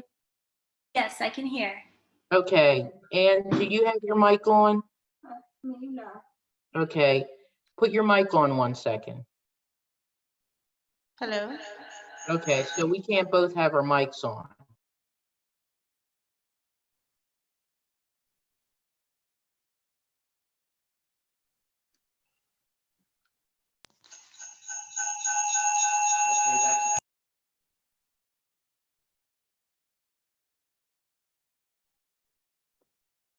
Gabby, hold on 1 moment because we have to figure out this mic situation because apparently when Ann turns her phone on, we're getting back feed. Okay, sounds good. Should I stop? Put something Yeah, up why on. don't you stop live streaming 1 Okay. second here. Okay. Okay. So, all right. Are you in the Zoom? Mhm. Why do you have to be in the Zoom? Why can't you go on Facebook? Why don't you just do me Facebook Live? All you're doing is videotaping me Facebook Live. If you go into Zoom off your phone and you're here with on my phone and on here at the same.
Okay, Gabby, can you hear me?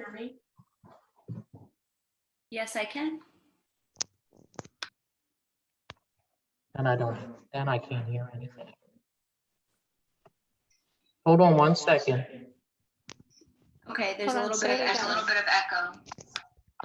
Can you hear me? Yep. All right, hold on 1 second. Okay. All right, so I have my computer muted. I have my computer. I don't think you do. I'm on mute.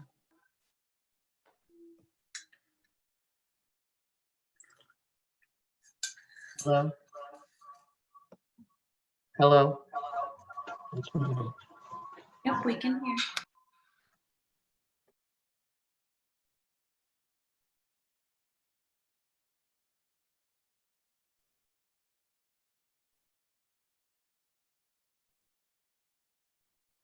right now? Try again. Can you guys hear me speaking right now? I can. Huh? Yes. Okay. So it looks like what's gonna have to happen here is I have to have my computer muted and also have my Zoom muted. And Ann is totally taking the speaker of my voice through her phone right now. So you guys are hearing me pretty clearly? Yes. Yep. No backbeat or anything? No backbeat or anything? It's good enough.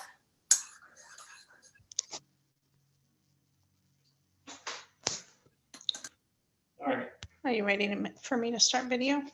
Are we live right now? It looks. Yes, we are. Because if I stop the live, then we'll have to start a completely new one. So the live never stops, but we have the schedule sharing right now. So everyone on Facebook can hear us right now, but they can't see us. Oh dear. So they heard our whole little thing about the. Yeah, but it's okay. It's better than. All right. Okay. So we ready to get started? Let me start the video. Oh yeah. Let me know when to stop sharing the schedule, okay? Okay. Are you going to cook with us, Mary? I'm gonna watch you. Okay. All right. So you can, I guess you can start the video whenever. All right. So welcome to our cooking demo today. I don't quite know what to do with myself because typically when I'm sharing my cooking things with you folks, I'm trying to cook and chop and hold the phone at the same time. But fortunately, Ann is here in the kitchen with me today, putting up with my Leo-ness and assisting so that I can have my hands free and you can actually see this from start to finish. So I thought what I'd do first is show you guys all of the various ingredients that we have. What we are going to be making is the sweet potato, lentil, coconut stew. Yum. I made this a couple of weeks ago and posted it, and I had some, and my beautiful friend Amina Naru had some, and I shared with a couple of other folks, and they all told me it was good. So we all enjoyed it, and so I thought, and I mentioned it to the team. They haven't even gotten a chance to taste it, but when I said, what recipe should we be doing today, they said the sweet potato, lentil, coconut stew. So that was the vote by the team. I think tacos was a close first, but I think we've pretty much killed tacos over the past couple months. So as an FYI, I am vegan, so this entire recipe will be vegan. I have been trying to hone in on my vegan cooking skills for the past couple years because I really enjoy cooking because it's very, very meditative for me, especially when I'm in here on my own. It helps me to kind of release stress. And then again, we're connecting with the plants. So we just had a conversation today about healing plants. So kind of speak a little bit about all the different things. Now, the great thing about this recipe, and this is my opinion on recipes in general, for what it's worth, is you really can't mess up, really. You have basic ingredients that go with it, and then you can also kind of alter things and add and take away based on what you see fit. I will tell you that I did alter the recipe, and I'll mention where I have altered things or added things. And so that helps you understand the flexibility that you also have. So just as far as what the recipe required, let's take a look at those things. And then I will then also talk to you about the things that I've changed or added. So is everybody on the live stream able to see me and everything that's streaming okay and hear me okay? Thumbs up? All right. Okay, so as far as our basic spices, we have curry powder, we have ground cumin, we have turmeric, we have another ground cumin, and we have cilantro and some fresh pepper and some coriander seeds, which I generally will put those in with the ground cumin as well. We also have some virgin coconut oil. Now, I will tell you, the first time that I made this, I did not use the coconut oil. I just used olive oil. So those things are interchangeably changeable. I think that the coconut oil just gives that, you know, a little more oomph to it. So we're going to actually use a combination of coconut and olive in our recipe today. All right. We also have sea salt. Okay. Salt's important because it pulls the herbs together. I don't like a lot of salt in my food because I feel like the spices kind of are supposed to do the justice to the meal. You're not supposed to necessarily taste salt. And I know growing up in certain cultures, you know, especially in my family, they love to taste the salt. It's just something that's part of it. But I've learned with my cooking to really try to rely on the spices. The other thing, lentils. Now the recipe asks for brown lentils. I have substituted with the green lentils. When I made this the first time, the market that I go to, they didn't have any brown lentils. So I picked up green lentils, and to my surprise, I think I like these a little bit better because they have a little bit of a peppery taste. So they give a little bit of a kick. So we do have some that I've already kind of cooked just for sake of time. The other thing that's required, onion. Okay. I usually use a white onion or sweet onion. Other that's required are sweet potatoes. What I've switched out here is I'm using 3 different types of sweet potatoes. I think I have the Joel, the white sweet potatoes, and I think there's another variety in here. But it doesn't matter. You know, you can use whatever you like. Chives from the garden. Jacinto kale. Okay. Which I really like that. And here's also some fresh cilantro. The additions that I have are carrots and celery. And I also have some chopped up over here that we're just going to add in there. Other required items are ginger, fresh garlic, which I've already peeled some of those. And we have one other thing, which we need to go out into the kitchen and to the refrigerator in the garage and get, which is the coconut milk. So just give me one moment.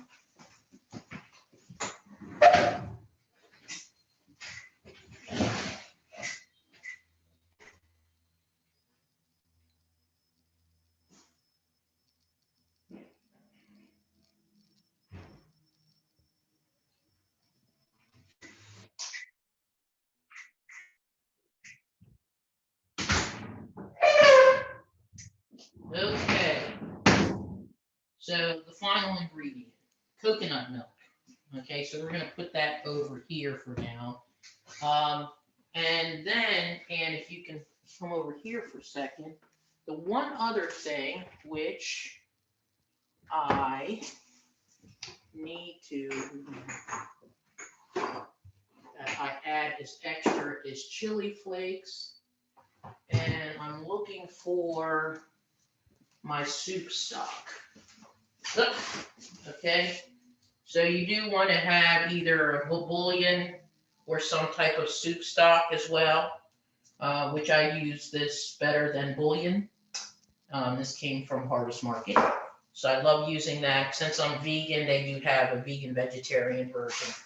And this is my secret weapon, the chili flakes. Okay?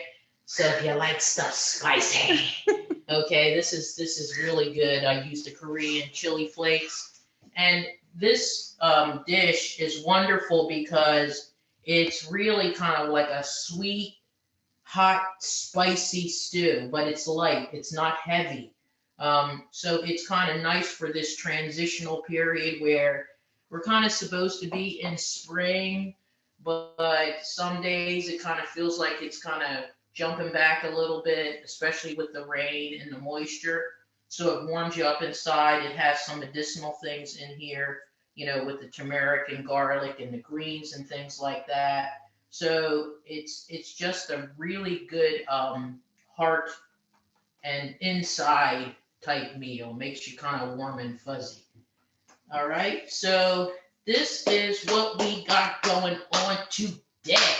All right, and what I've done over here, I kind of started heating up my pan a little bit. I already have a little bit of olive oil in there. So while that is heating up, what did I do with the, we're gonna also put a little bit of the coconut oil, if I can get the coconut. Or not. Which the one thing whenever you're doing cooking demos, you want to make sure that you have everything prepped.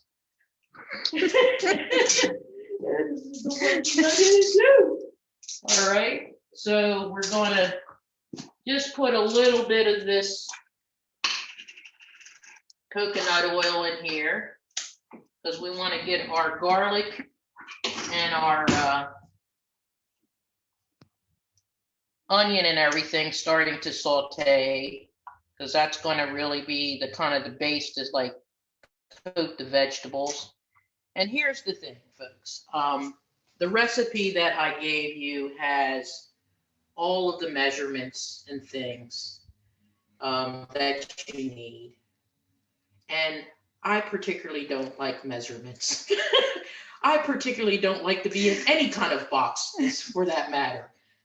But you know, what you want to do, because, for instance, my spicy may not be the same as your spicy.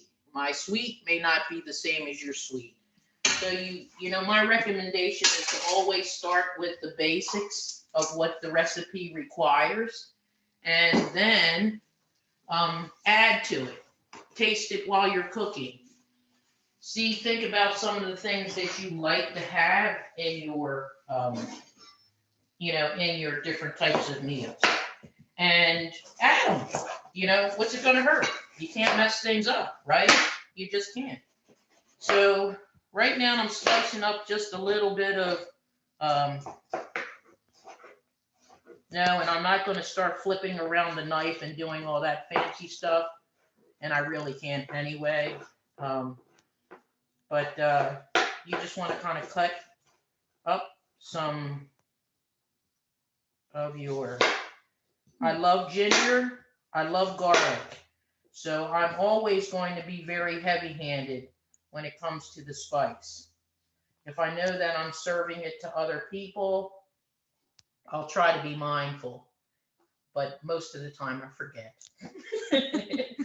So, you know, I generally err to the side of it being a little more spicy, and I have some red pepper here too, which that is not a required part of the recipe, but I like to add red pepper to my dishes, and I added it the first time that I made the dish. This is just so cool, having both my hands available and somebody actually videotaping me. You know, that just lends me to more opportunity to talk, chat it up. So It smells really good. yeah, this ginger is great. Yesterday I had a bit of, and I always keep this on hand because I had a little bit of an upset stomach yesterday, not because of nervousness, but because I just had so much energy going through me and everything was bouncing all over the place. So what I do is I just cut off some of this ginger and start chewing it. Instant bellyache removal. So that's something to think about. That's no Pepto-Bismol, no other types of medication, on shelf medication, just some nice ginger. Chew that stuff up. And actually the recipe requires about half the amount of ginger that I'm cutting up. So this is why I say you just kind of have to have the basics and decide what you like. Think about the things that you have in there. And now I'm going to cut up some garlic, which is also, as I mentioned in our herbal class this morning, another very wonderful medicinal herb that tastes good and makes your different dishes very, very, very wonderful. And what it has a habit of doing, if are things in your system that don't belong there, you can rest assured that the ginger will help take that, or the garlic will help take that away. So you just want to dice this up. You see I'm kind of just dicing everything up. So how are you making out, Gabby? Because I know she's cooking along. Oh, I'm loving it. Check out, I already have my onion cooking because my oil was really hot, so I needed to throw in my onion already.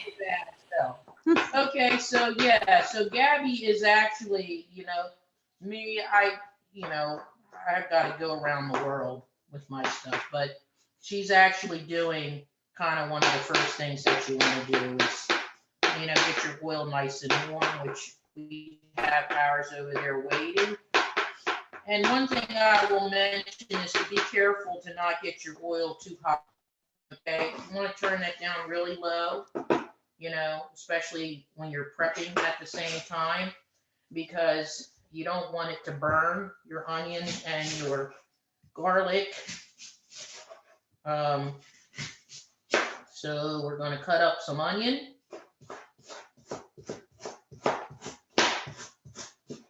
So we have all this all nice and ready. I should have gotten out my bigger cutting board, but that's okay.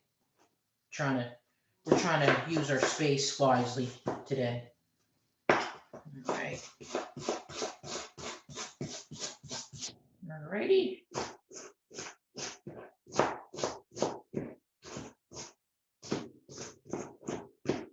Okay.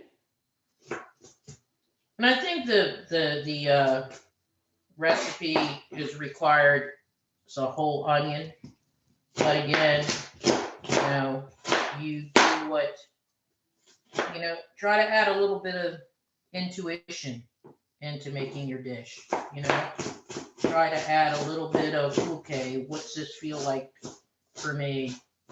What taste do I really want to taste more of? Okay, so, all right, so I've gotten some things chopped up here.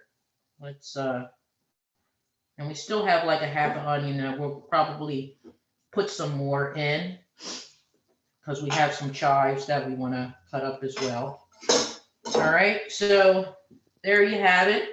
You have some fresh ginger, some garlic, and some onion, white onion. So we're gonna come on over here. All right, our oil is kind of getting a little warm there. And hear the sizzle. And generally you want to combine your things like your ginger and your garlic and your onion together because they kind of act as like the base for coating your other vegetables. All right. So I'm just gonna kind of spread that around a little bit in there. And while that's cooking, I'm gonna cut up more onion and a little more garlic because I just love garlic. I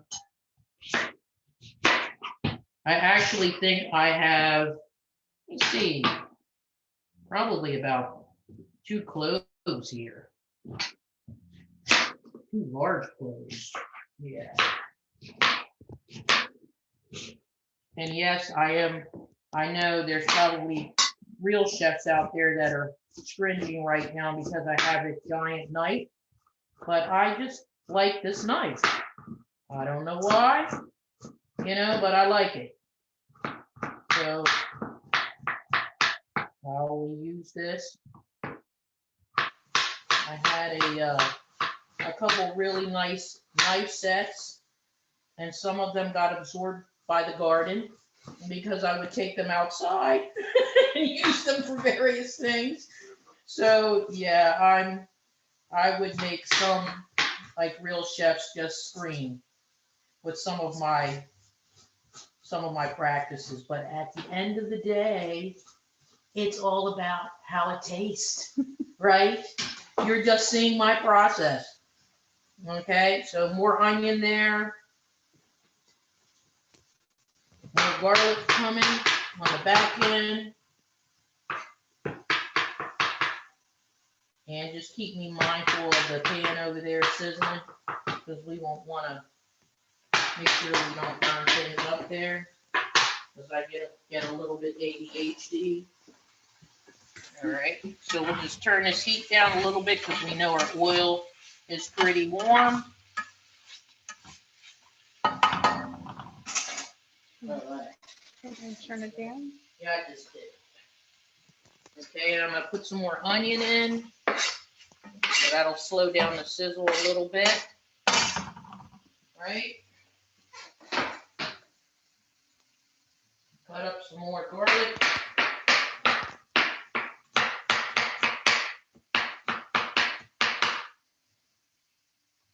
All right. And some chives. Ooh, a little stringiness here. Okay.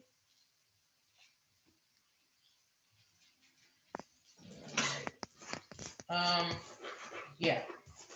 So we have some chives. We're gonna add in. So these spices that I'm putting in right now are kind of all forming the coating, the foundation for all of the different blends of tastes that you're going to taste through this. You okay there, Kaya? You get a little bit of whiff of the onion? Uh-oh. Uh-oh. I know, the onion's pretty strong. Okay, so we're going to put the chives in. So we're doing good here. All right. I know what you mean, Kai. Excuse me. Yep, it's the onion. Make sure we practice all our practices there. Gabby's dancing. Is she? Go, girl. Okay. Dance while you cook. I want to see that. Well, She's on mute. Come on. is she? Unmute. You'll have to wait a little bit for the happy dance. We have to make sure that we get ourselves grounded a little bit on our different Yeah. items so that we don't forget what we're putting in. So just as a recap, so far we put some of the fresh ginger in there. We put a lot of garlic. We put a lot of ginger in there too. We put some chives in there in the pan. We have olive oil and coconut oil, which I'm going to put a little more coconut oil in there.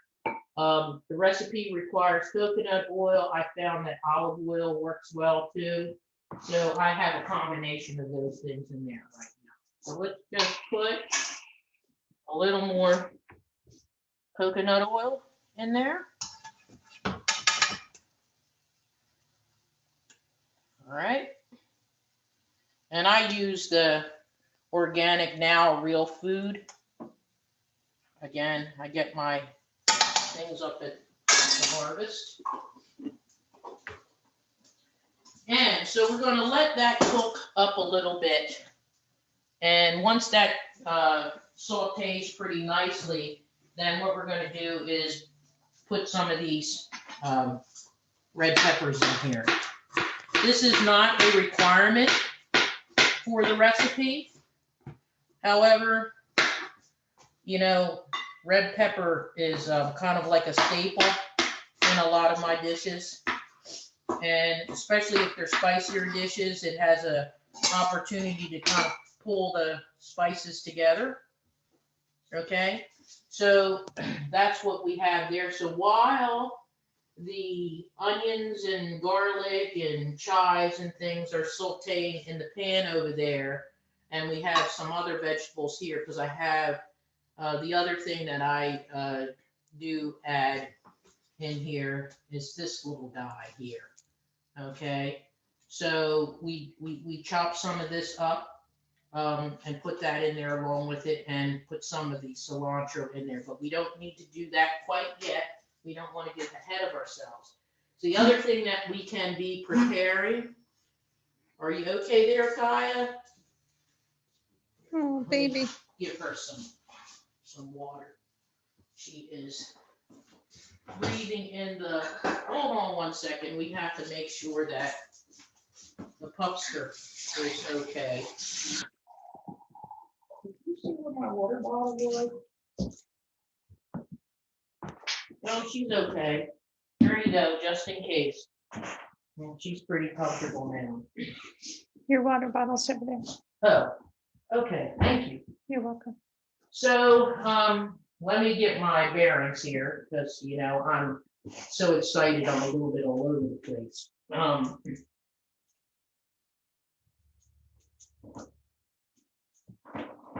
But one of the other things that we can do while we're waiting for this saute to take place is to start getting our soup stock ready. Okay, because this is going to be a stew, so keeping in mind that we're going to be combining a lot of our vegetables and things in here so that they can be coated by the, you know, the onion and all the other things that are here. But we are going to, in this soup pan, we are going to create our, put this here, that's the rice for later. So I have some water in here right now, okay? And what I'm going to do is I'm going to add some of the bouillon and get that going. All right. Because we are eventually going to put everything in there.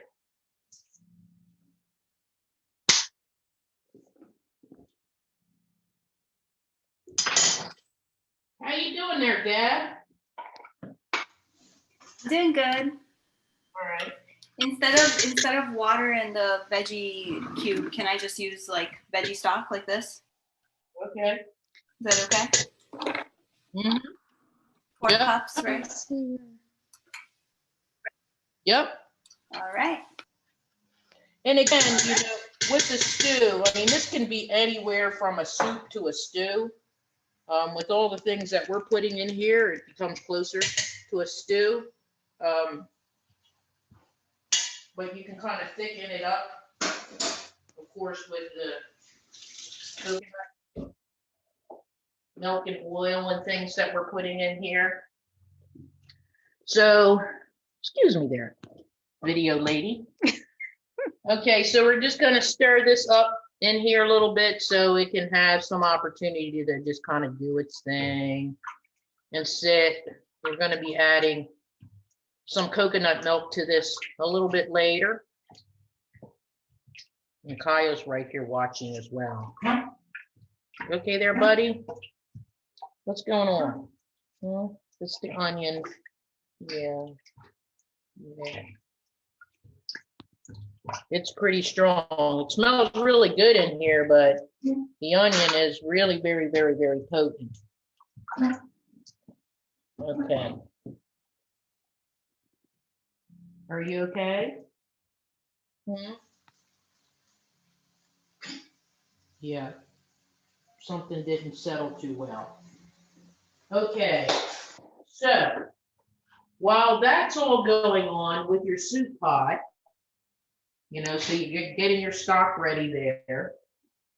You have your sauteing coating, which is your garlic and onion and chives and stuff happening over there. We can start cutting up, dicing up the sweet potatoes. Okay? We just dice these guys up. We lost sound. Melvina, we can't hear you. And It's still going. Can you hear us now? I can hear. okay. All right. Sound. So can you hear? Okay. Is everybody hearing? Thumbs up? All right. Okay. So did you all hear that I'm dicing up the sweet potatoes now? Oh, sorry, forgot I'm not muted.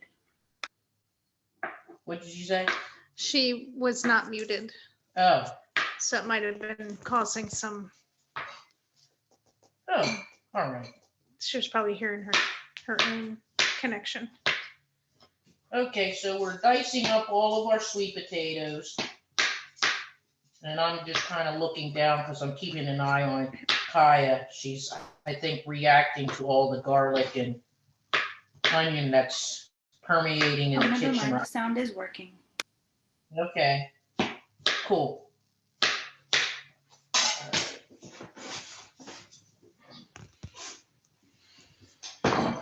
So her tail is up, so I think she's good. You all right there? Huh? Yeah. I know, it's pretty strong, isn't it? This is something you can't have. Okay, so we're just chopping these babies up.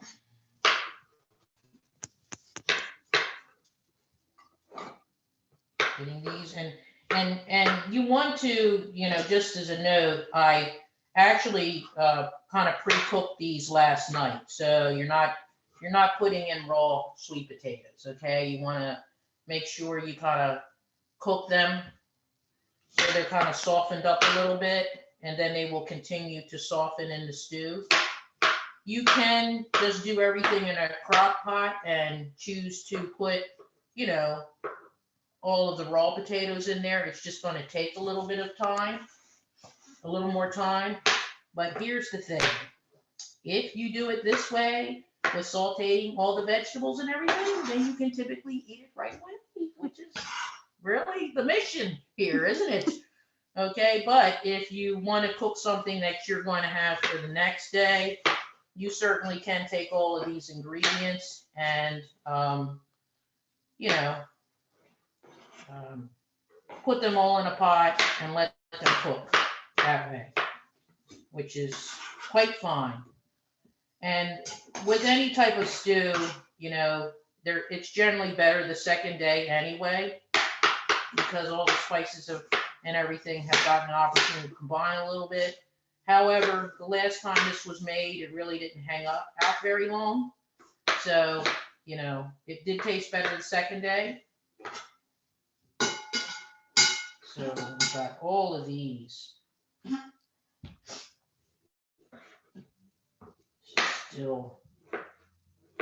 She's sitting pretty close here. She's not going to go anywhere. I know. Poor little thing. I know that's what she's reacting to. She's done this before when I cook with garlic and onion. But I can't keep her out of the kitchen. She has to be right next to me. Can we open a window? Yeah, that'd probably be a good idea. Hold on.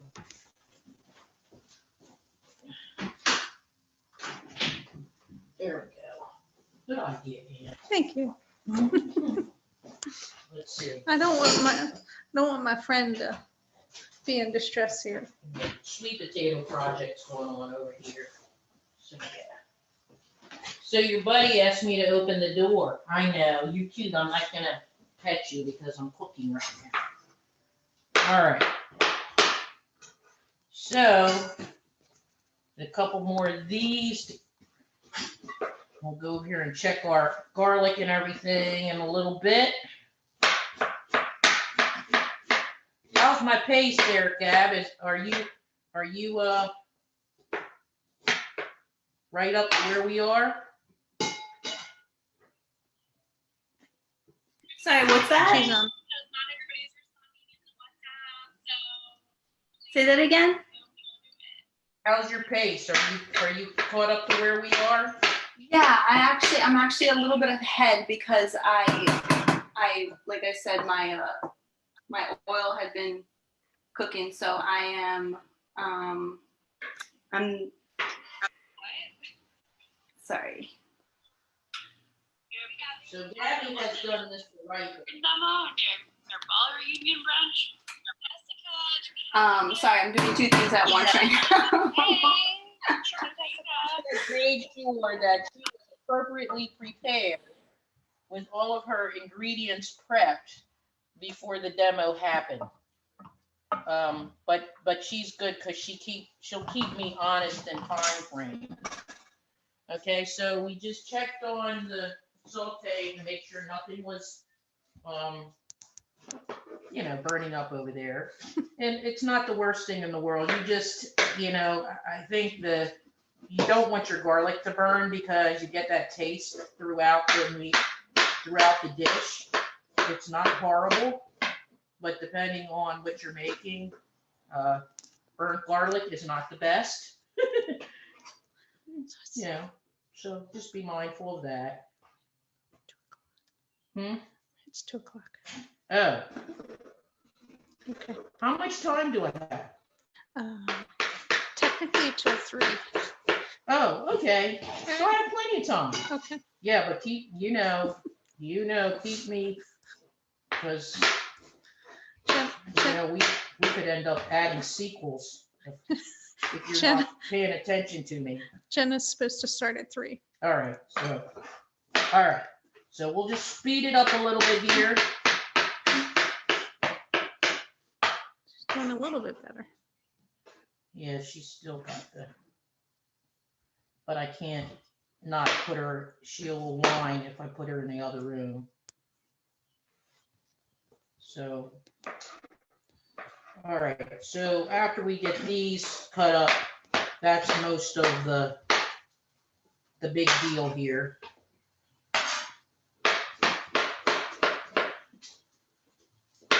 So I'm concentrating. Who's messaging me in the middle of a cooking demo? Okay, come on. Hey, why don't you come out here for a little bit?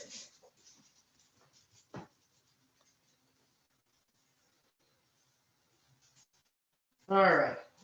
So what we're gonna do is we're gonna add some of this onion, or red bell pepper, in here.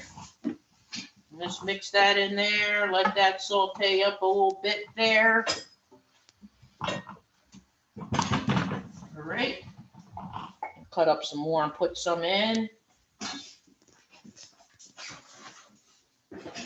Yep, so she's being the shadow. You see, it's not likely that she will go in the other room.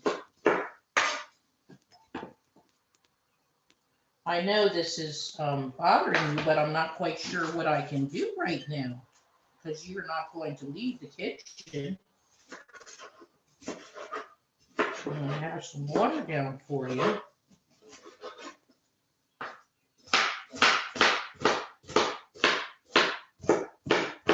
All right. Ann got me to kick it into gear.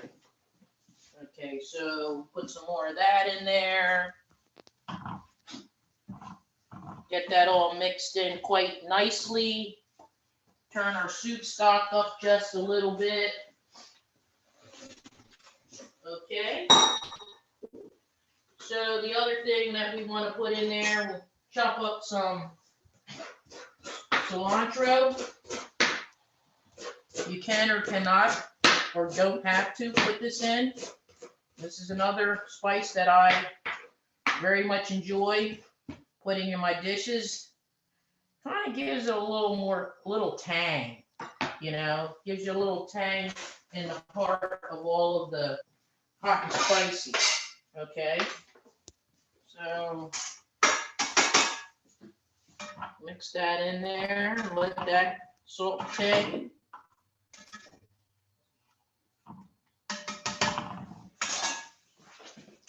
We're rolling now. Okay. The only other thing that we have to chop up are the greens, but we'll be putting those in there towards the end. So most of what we have left to do here, because we already also have some other vegetables that I chopped up the other day, some carrots and celery, which is this. We might add some more celery. So I'm going to be mixing all of that in the saute pan as well. And we may or may not put all of these potatoes in here, but Kaya and I will eat them, so they will definitely not go to waste. So we've got our potatoes, our sweet potatoes all chopped up. We've got some celery and carrots and in here. There's a little bell pepper in there too. We have our lentils, one of the most important things here. These are the green, as I mentioned. The recipe requires brown lentils. We are going to put a little more of the coconut oil in here because this is a base for this mixture. So as things are cooking, and it's also going to give us, help to provide a nice coating for everything.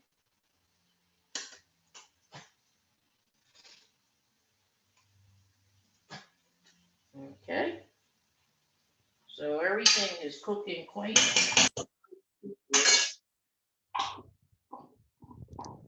All right. We are rolling now. Rolling. All right. So we have like all these wonderful spices over here. So we're going to be using these once we get all of our vegetables in there. Then we're going to add some of the spice, and then we'll add some more spice afterwards, especially once we get the stock all ready. So is everybody following along okay? All right. Okay. So, I'm so happy about this. I'm so happy. Oh, it's not food dance time yet. But anyway, we're going to take some of these chilies. All right. As part of the base. Okay. And as I mentioned, I like it spicy. So I'm going to put some in here right now. So that can be part of the base. All right. Looks beautiful. All right. So look at those vegetables. See how they're smiling? When your vegetables are fresh, when they're not over processed, when they're not coming out of a can, this is how they look. This is the way they're supposed to look. They're nice and fresh and happy and ready to go into your human stew so that you can be happy. All right, so this is cooking quite nicely. You see there's a nice coating of oil and everything in there. And that's where we kind of start adding our beans and our potatoes and things so that they can start to become coated. So we have the sweet potato. Okay, and we have 3 different types in here. So we're going to add some of those guys in here right now. And we'll come back and add some of this to the stock. But the whole idea is to get those in the pan with your coating. Where's my little blue spoon that I had? It disappeared. Hmm? It was was- over there. It was over there and it walked away. How dare it? Okay, that's okay. At least I get another one. All right, so you want to coat your potato. I'm gonna turn the flame up a little bit, and I will say that I enjoy cooking over an open flame much better. When I bought this house, it came with the electric, and I've learned to adjust.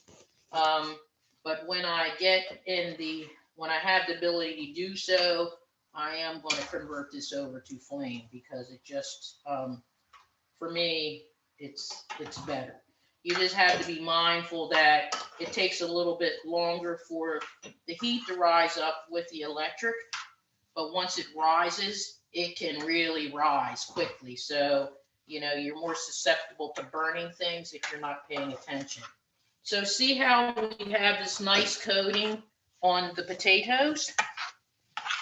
Like so. All right. So we're gonna turn that up.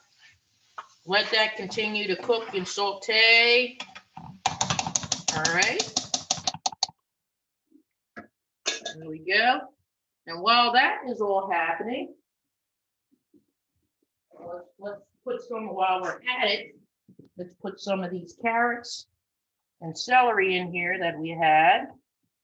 And again, I don't think the recipe requires any celery or carrots, but I like them.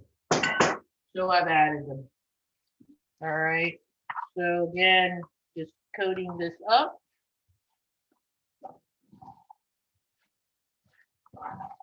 And giving this an opportunity to just cook. Whoop, one tried to get away, get back, because you ever play that game when you were a little kid where you had cereal and you only had like one little cereal left in the bowl, and you're like, I got to make sure that I eat that cereal, else it's going to be lonely. It won't have a chance to go with the others.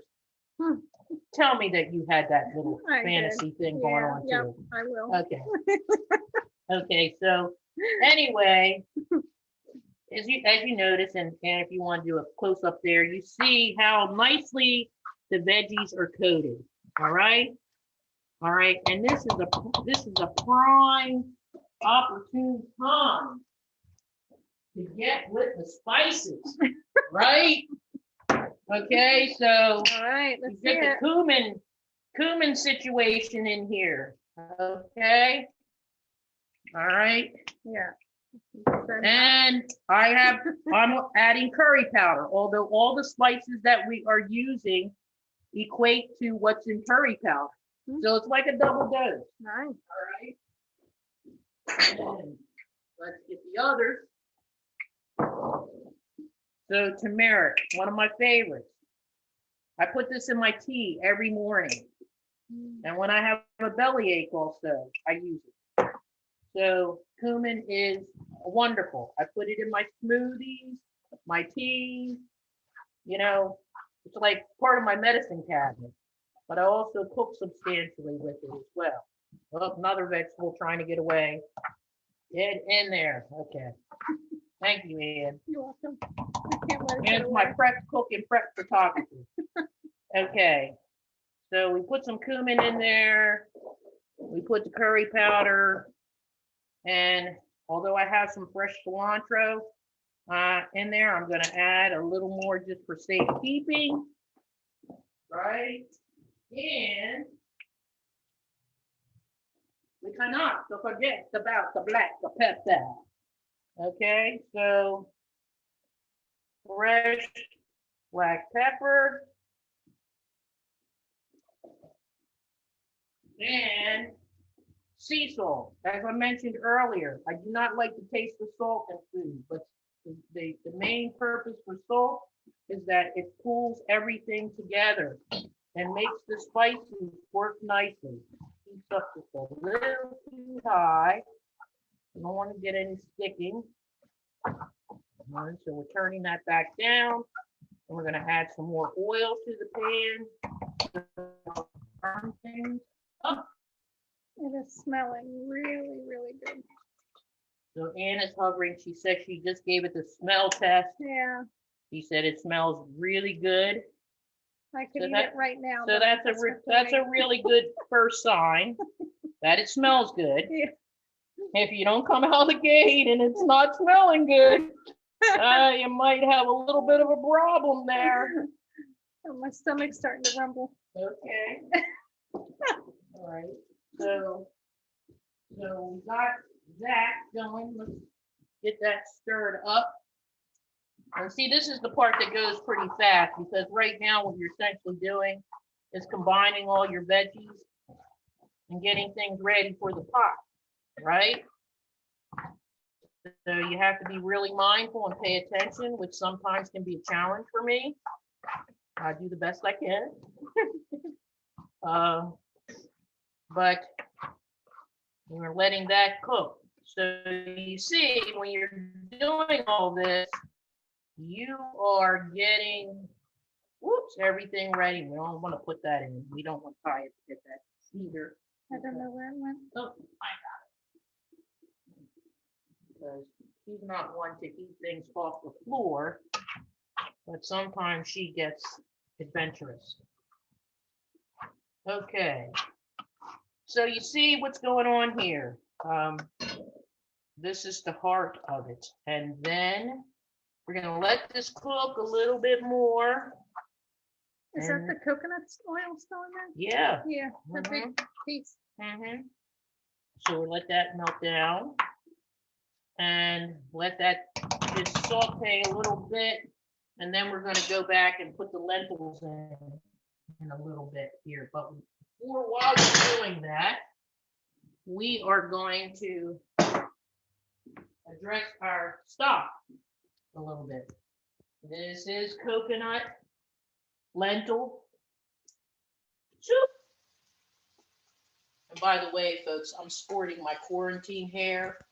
I said to the team the other day, I had to put so much product in my hair the other day to keep it down. It's actually, as I get worked up, it gets poofier. It's about twice the size, really. So we'll see how much it grows out by the time we're able to face each other again. Let me just having a little bit of from the garlic myself. Wash my hands. Something we always want to be mindful of. And making sure you have paper towels handy.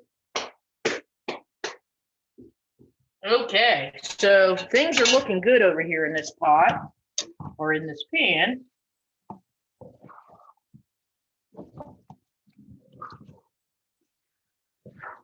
And as we cook, it is a procedure of mine to always continually to add the spice while you're cooking because of the blending. It's not a one-shot deal, all right? So you just put that baby in there and don't be shy about it, all right? So we're combining still. All right.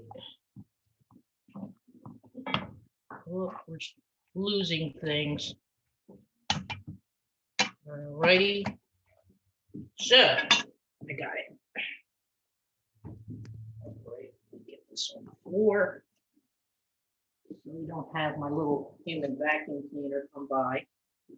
Okay, so we have our soup pot over here, and what we have in there again is our stock. We're going to be adding some more to that. I started off with a little bit of water and then some of the stock. Just hold it on there for a sec.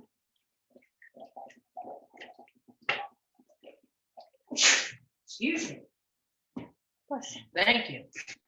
Add a little more water to it. let that continue to heat up. Excuse me again. And now is a good time for us to add the lentils to our little mixture because they all want to be coated as well. And I have probably double the number of lentils that are needed here because the lentils have an opportunity to kind of thicken things up.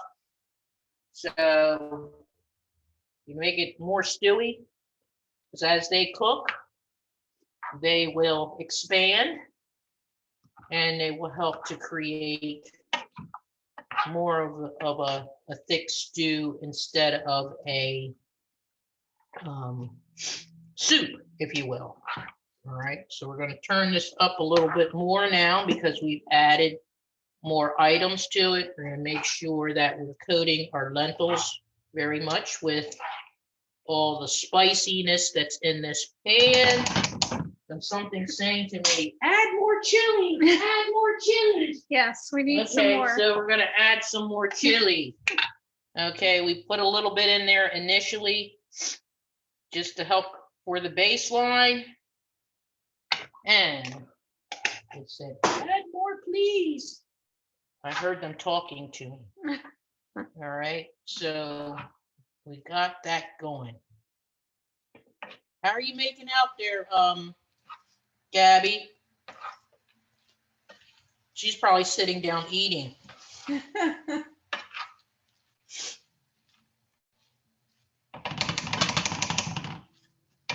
She's still on? I don't think she is. I just see her name. She's probably still listening. She's probably, whoa. Oh, no, that's our pot. Yeah. Okay. Okay, so, and now what I'm also going to do is I'm going to take just a little bit of the coconut milk and add it to our soy mixture, okay? Just a little bit. Really should be measuring it, but you know what the deal is here. Okay, so we're Looks so getting good. all of this all nice and combined. And we're just gonna let this kind of saute just a little bit more before we put it in the pot. And then we'll put our greens in there with it. So you see how this is kind of starting to thicken up in here a little bit? Mhm. Okay, that's where you're gonna get the stew effect. Because the lentil beans are expanding as they cook, letting off all of their beautiful essences. Okay, we'll put a little bit more coconut milk in there too. All right, Do I get a mid-cook taste test? maybe, possibly. I think you're deserving of that. I think so. My arm's getting a little bit tired. Okay, hold on one second. I need some nourishment. Okay, okay, you've already convinced me. Now, mind you, the potatoes are still going to not be quite, but we can hold on one second. Let that just cook for a little bit more there, okay? We can do it before because you can get right in the heart there Mhm. and see what we might need. Okay, it's going to be hot.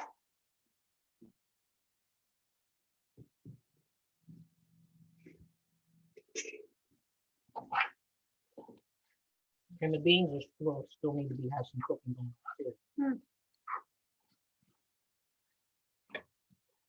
That's good. Is it good? More chili though. More chili. Okay, Ann says more chili. More chili, please. Hello, chili. Where Right are there. you? Are the lentils pre-cooked? Yes. Okay. Yep. Yes, they are.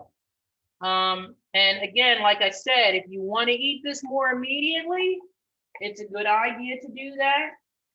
If you want to put everything in a crock pot and let it cook all day long and then have it the next day, you certainly can put the beans in there fresh. But I like to be able to have it more immediately. Okay. After that, I vote for immediately. She said, Ann said immediately. Okay, so this is cooking up quite nicely, you see, and you can see the thickening that's happening as well, which is a nice thing to happen before we actually put it into the soup pot. Okay, because that'll continue to cook in there, and that's been cooking. So while that's going on, we'll come back over here. Just cook up chop up some of the greens. And I like these Lucinto greens because they are, and I didn't go out and get any other ones out of our garden today. The other thing that I'm very excited about is I planted my first tree collard greens the other day. And those leaves are going to be like this huge. They're actually a perennial, and they grow them in California. I don't know very many people right around in an area who have those. But we'll be able to take cuttings off of those and share those with people as well. So it's an opportunity to get maybe more of those in the surrounding area. But they're actually, the taste is like a cross between a collard and a cake. And they're very, very nutrient rich. So we have our greens going on there, okay? So I think this is ready to go into the soup pot. All right, we do this with care. All right.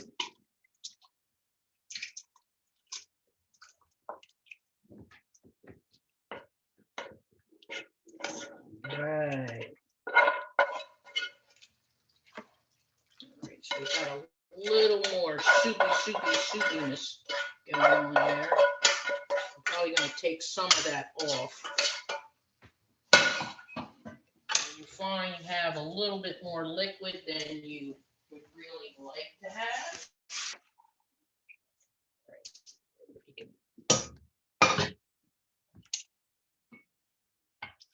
And you can hold on to that liquid because that essence is fantastic.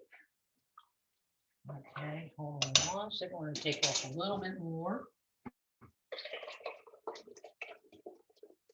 So we get down to seeing the veggies. All right. So we see that. See that that's going on there? Yep. And the more that cooks, the thicker again. We have the lentils are still in there expanding. Remember to take that. Okay. So, and you want to do a little close up of that. So now, and the greens too, when you put those in, the kale, it will expand in there too. So this is where we add this. We'll go and add the rest of it in there. And it's just so pretty as well. That's the other thing, you know, your fresh vegetables are really going to retain their nice nutrient rich color. If they're looking all pale and slimy, you can't really tell what it is. It's generally not a good thing.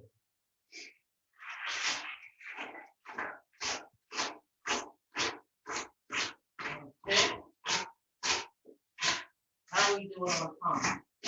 It is 2:33. All right, so we're coming down to the home stretch here, people. All right.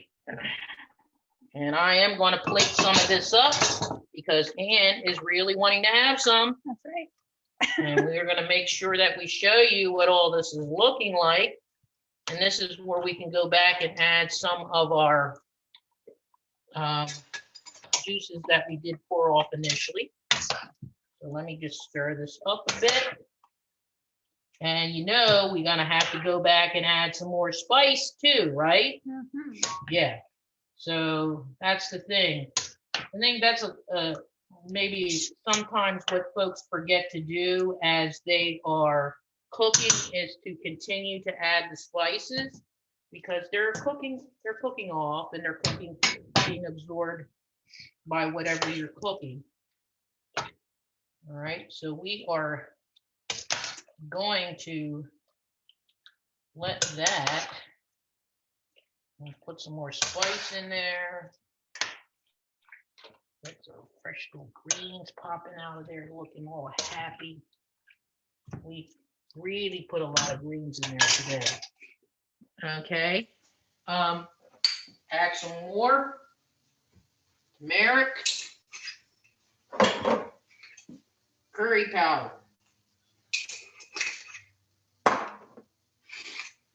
cumin. Yes, yes, yes.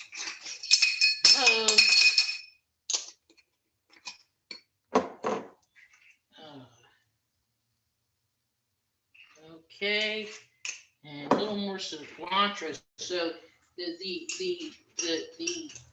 various tastes that you're gonna taste in here, you're gonna taste that sweetness from all the sweet potatoes and the coconut milk and the coconut oil.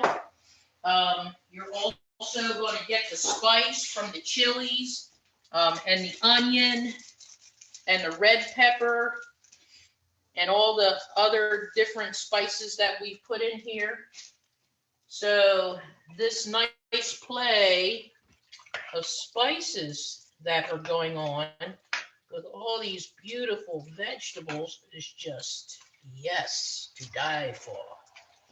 So we know what we're going to have for dinner tonight, or before we actually go into the yoga workshop, don't we? Uh-huh. So I'm going to send some of this home for you and Scott, too, Very as nice. being my co-pilot. All right. Thank you. So we're going to let this just cook a little bit. He's ready with the container. I bet he is. Okay, we're gonna put this on here and let this like really come to a nice little simmering, not boil, but nice little simmer. And while we're doing that, we're going to, because we're gonna get ready to plate some of this up, so you guys can actually see the finished product. Give me a moment here. Let me just clean up my area. My mother used to tell me that the cook is only as good as the area of keeping their area clean. We're actually halfway orderly. And for me, if I can at least keep my area somewhat orderly, that's a huge deal. If I was not on video, I can tell that if not, he is organized, it's looking right now.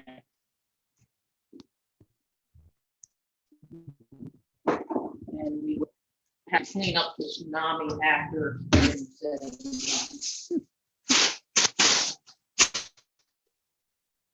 Yeah.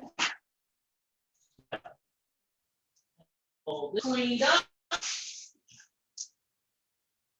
Great. Just bring this over here. Sweet potato project happening over here.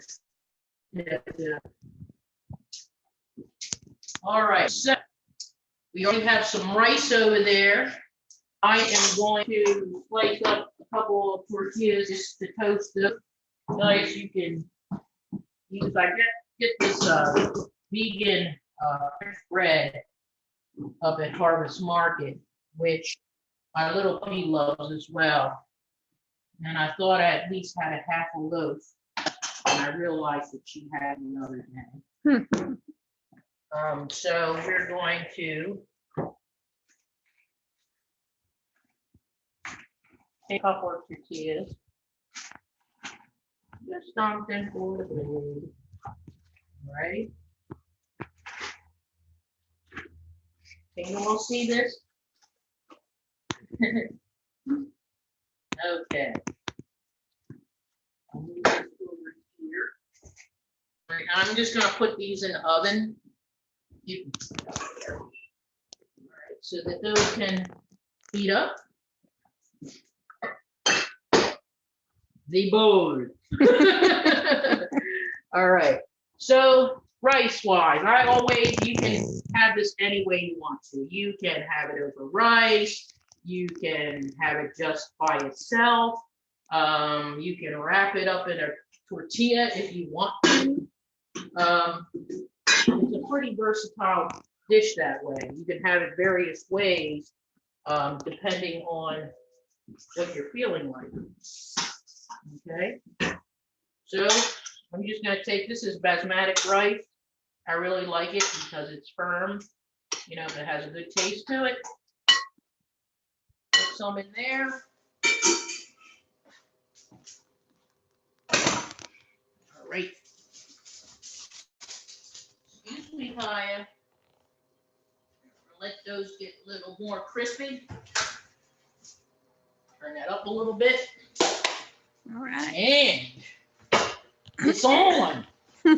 Okay, so just kind of peek. We're gonna let this just simmer just a little bit more. It's not quite come to a strong simmer.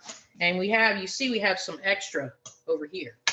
Okay, so, you know, you can create something from that, but typically I have that off to the side as extra because if this lasts long enough and you have it over the next couple days, the lentils will continue to expand.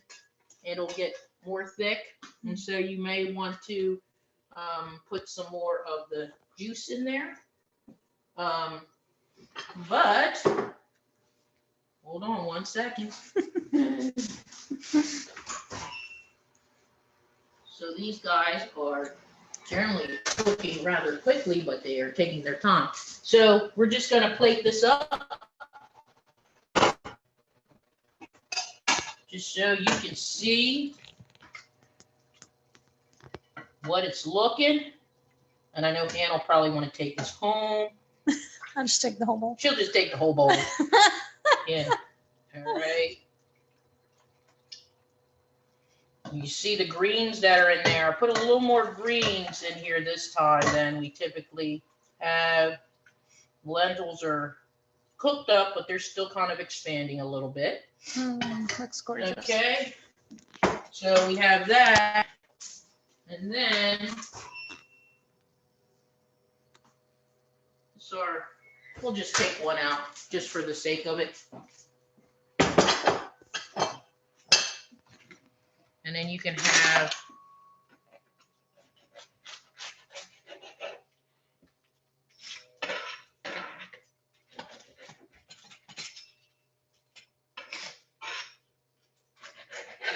alrighty.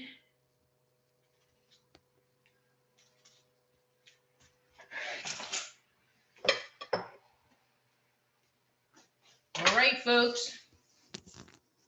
Dinner is served. Ta-da! Okay, Gorgeous. so there you go. And Thumbs up. Clap, clap, clap, clap, clap. and it's good. I've already tested it, so this is the second time eating it, and hope you all enjoyed that. And if you were cooking along, and we did, as I mentioned, we posted the whole recipe out there. So if you have any questions about anything, please feel free to post them on Facebook. This was fun. It's a lot of fun doing this. And have a great rest of your day. Thank you for letting me do this. This was fun. Okay. Bye.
Hello, everybody.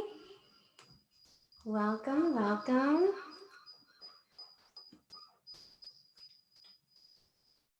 Let me see.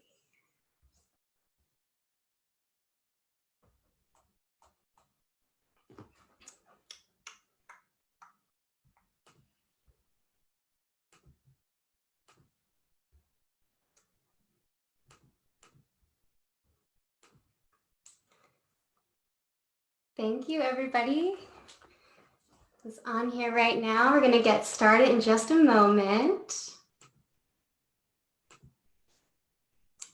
see.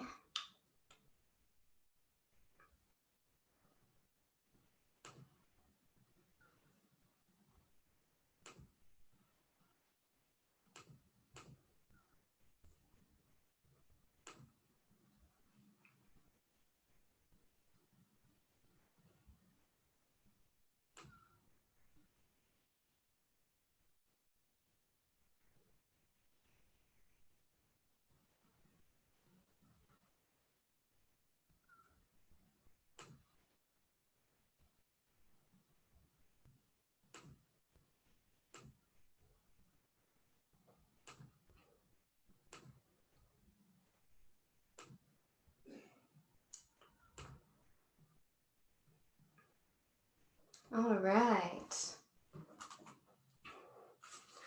Okay, so welcome everybody. I'm so grateful to have you here and to be sharing this Earth Goddess workshop with you.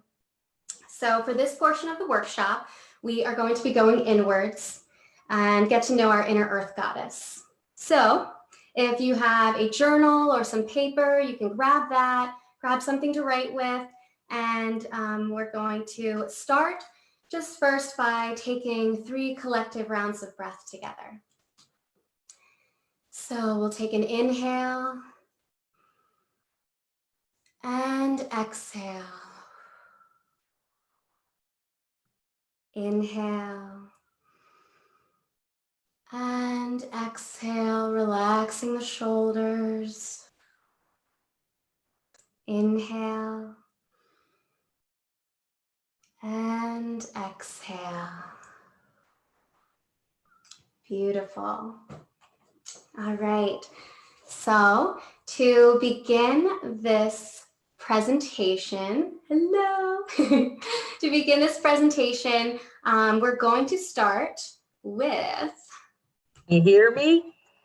Yes. Can hear you. Can you hear me okay?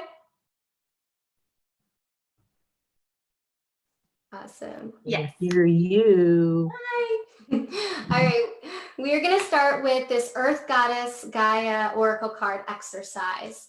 So if you have your journal nearby, I encourage you to grab something to write with and begin to fix your eyes on this Oracle card here of beautiful Mother Earth, Gaia, Goddess Gaia, and just see any details in the picture that jump out at you. Anything that captures your attention, any sensations that come up as you look at this gorgeous illustration.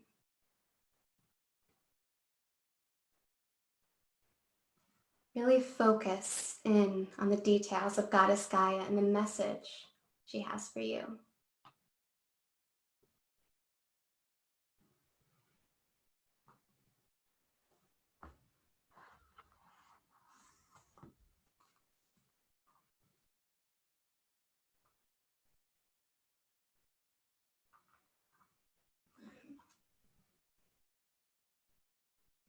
And feel free to continue writing down whatever you're feeling as you stare into this beautiful picture. And I'm going to read you the empowerment message from the Oracle Guidebook. Being grounded, slowing down, and remaining present in your body is the message that Greek Goddess Gaia has for you right now. Perhaps you've spent too much time in your head lately and have not taken as good care of yourself as you would have liked. Get into a rhythm. Make sure you get enough sleep. Commit to spending more time in nature and eat sustainably with conscious awareness. Gaia, the Earth Mother of all life, invite you to pay attention to your body, for you are a creature of the earth as well as spirit. You are a part of this living earth, which is the foundation for all of life that has a physical form. What form does your life take? This is the perfect time to take a closer look to ensure you're happy with it. You're also asked to examine the foundation of what you are building now. Does it feel solid and stable? Now is the perfect time to focus on stability and security, ensuring you move forward in a grounded way. The goddess Gaia reminds you that the earth is a playground for conscious manifestation. So be respectful of this truth.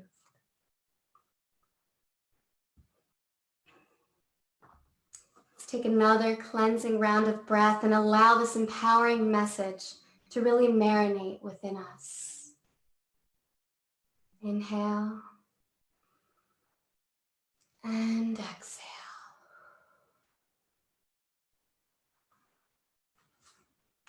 Beautiful. All right. So now I invite you to write down 5 things that you are grateful for today. Help cultivate gratitude and raise our vibe.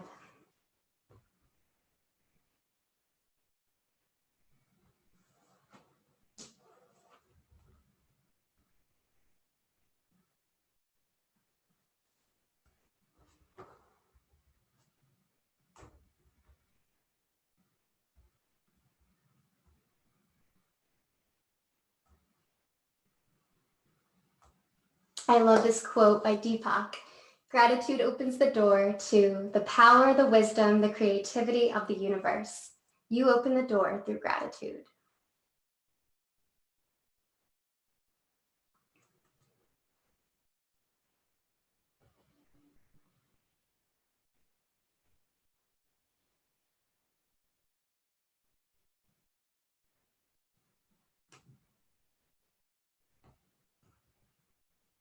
All right. Now, if you'd like to write down what colors in nature appeal to you, some examples over here for you. Lots and lots of beautiful colors in nature.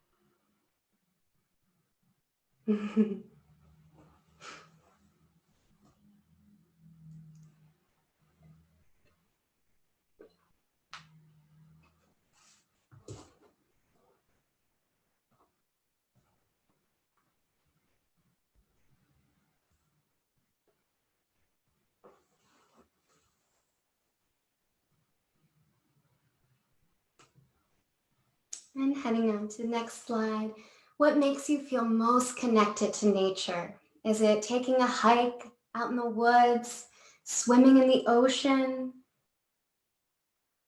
laying down in a field of grass, giving a tree a big hug? I love. I'm a tree hugger over here, so it always makes me feel very connected.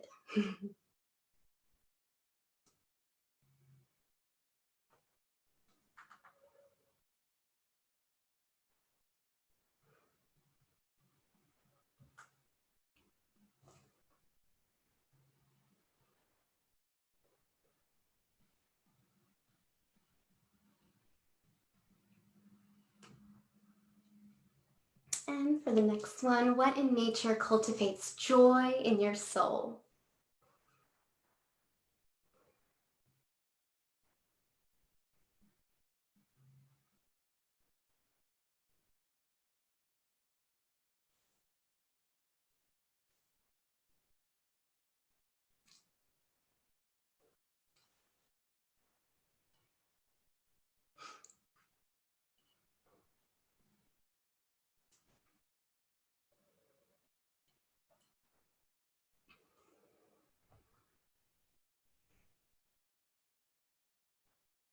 And feel free to come back to any of these prompts. I can also send them over to you too after.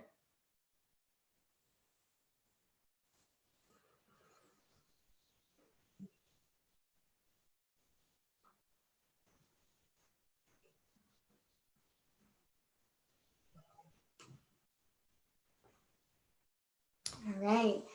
So now if you'd like, I'd like you to join me in closing your eyes and begin to envision what your inner earth goddess would look like, what it would feel like to embody this part of yourself.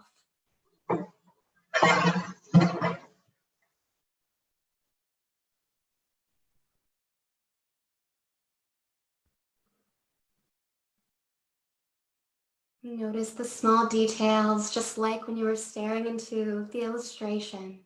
Any curve of the smile, anything that pops up. And now if you'd like to write that down, how it feels, what it looks like to embody this part of yourself.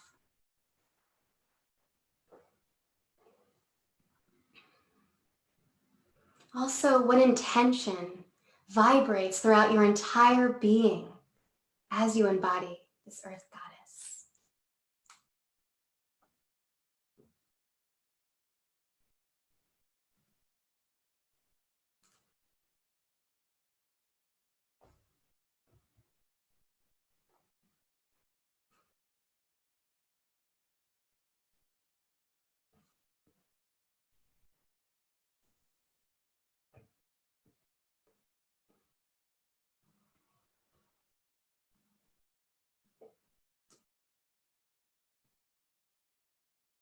Now, where in your body can you feel creativity blossoming?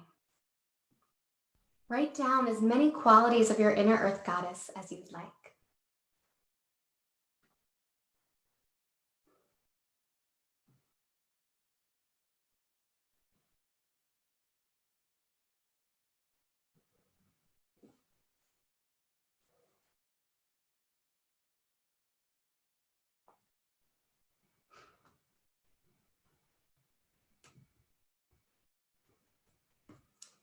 As you're journaling, think about what ways that you could birth your gifts into the world. And alchemize these beautiful ideas and think of ways to bring them down to earth and ground them and share them. So maybe it's through cooking or making someone a delicious meal, listening to someone, giving a heartfelt hug. Maybe it's dancing or through yoga, some type of movement, something that brings someone joy, through meditation or massage therapy. Anything that resonates with you, just let it flow into the paper.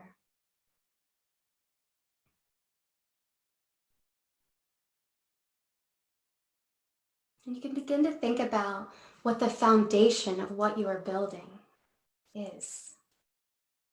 What is the core intention behind what you are building?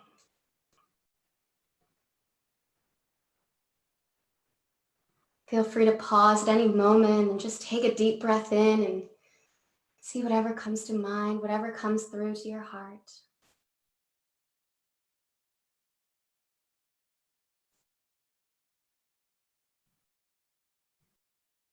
And take note of who may benefit from this Gaia-inspired goodness. Is there someone in particular that comes to mind? Or is it a collective of people? Is it everybody? Your light is bright, and the world loves and needs it. Allow the words to flow out of you like a waterfall pouring out its everlasting love.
Feel free to keep writing.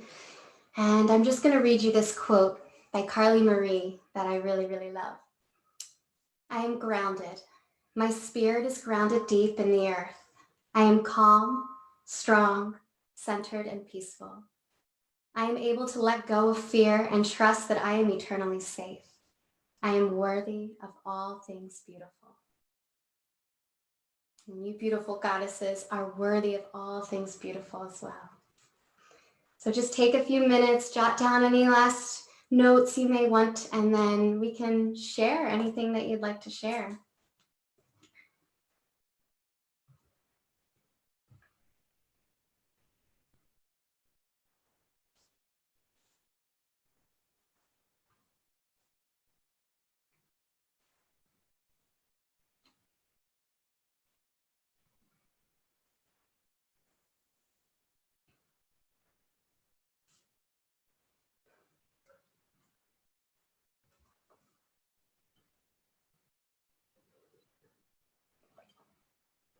So if anything came up during the Oracle card exercise or during these journal prompts, just feel free. This is an open space. And if you don't want to share, it is all good. That is totally Gaia, like to hold space for everyone here.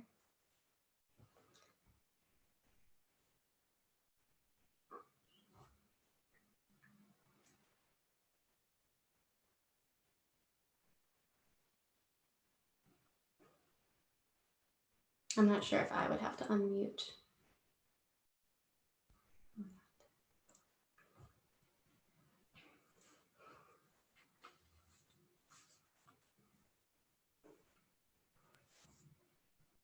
I can share a little bit. Yay! I wrote a little bit about what my inner goddess would look like and act like. And she would definitely be someone who spends a lot of time in nature and feels very confident and secure in herself, in her own body, and in her voice, and doesn't hold back on anything that she wants to say, as long as the intentions are, to bring love and positivity into the lives of others.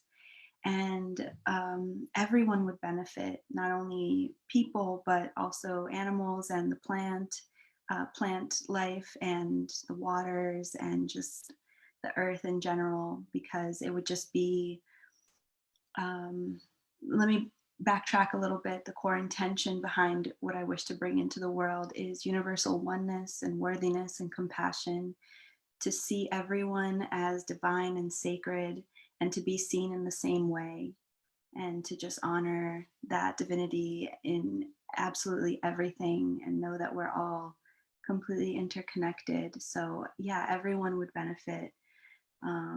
Beautiful. Yeah. So beautiful. I love that. Thank you so much for sharing. I'm going to pop on to the Facebook just to see if anything's going down.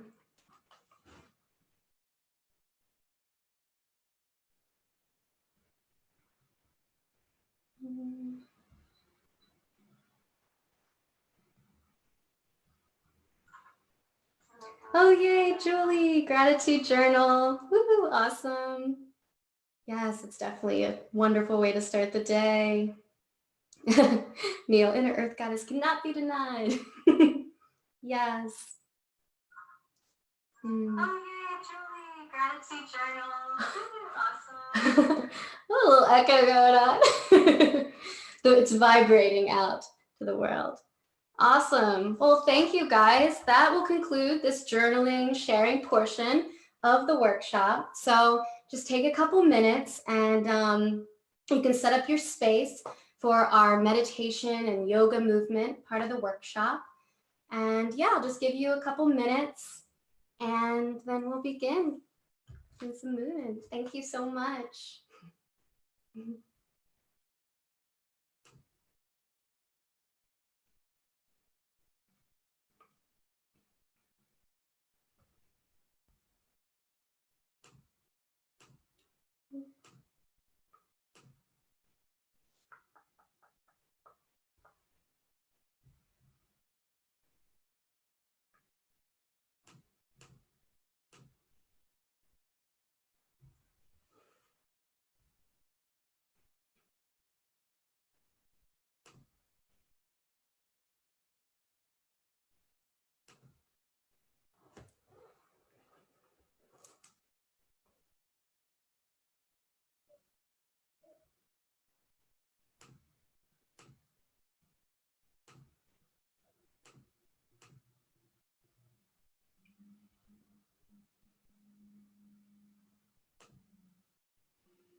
All righty.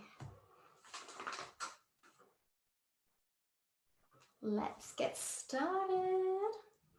All right, so find a comfortable position on the floor. I invite you to be cross-legged if you'd like. We'll start our grounding goddess, earth goddess practice.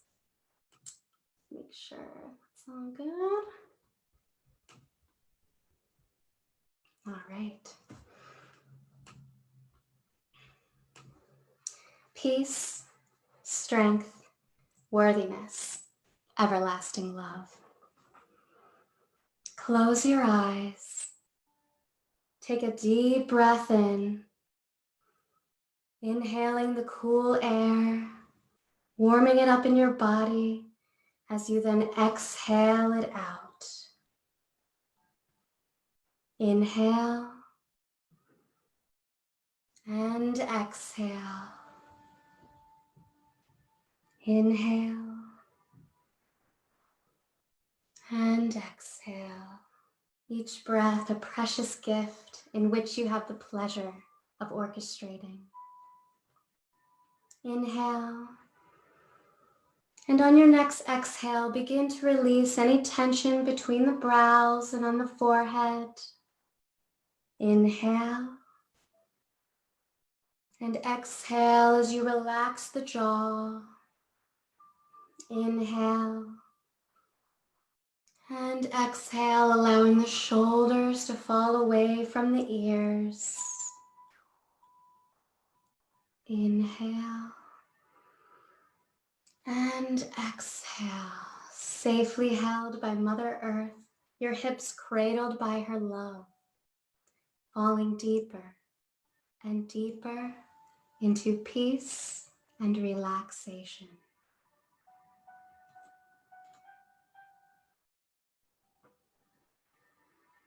Continue your breath naturally. Your body knows exactly what to do here. Keeping the eyelids heavy, begin to imagine yourself in the most gorgeous garden on earth. You are surrounded by lush fields, leaves with dewdrops about to drip, just like any thought that comes to mind while you are here.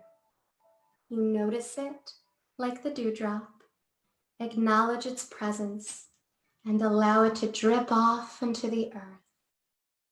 A weight lifted off your shoulders as your presence brings you back to this joyful moment.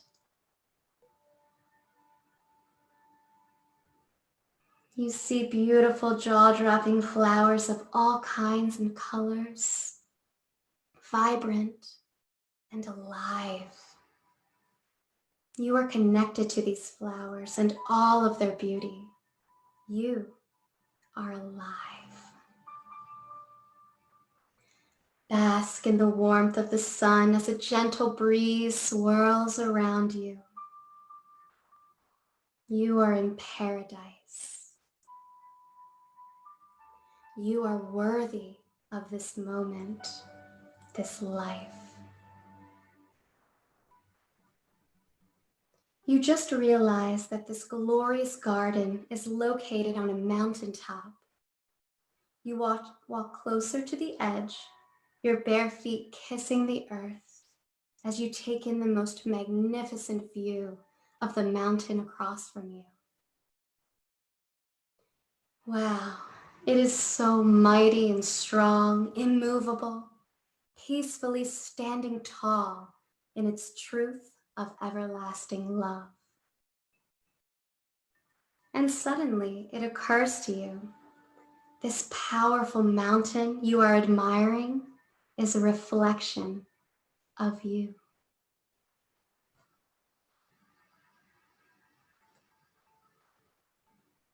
Repeat the following affirmations out loud or silently in your mind, so we may set a collective intention for our practice today. I am strong and alive. I am worthy of a wonderful life. I am peacefully grounded in everlasting love.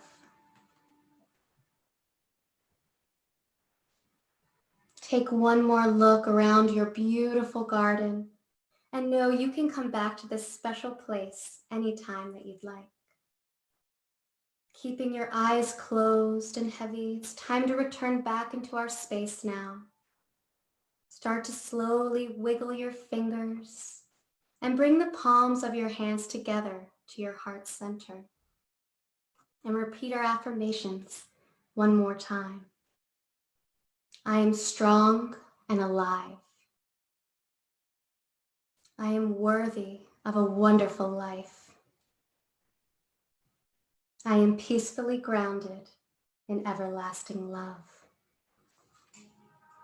We'll seal our intention with a single sound of Om. Inhale for Om. Om.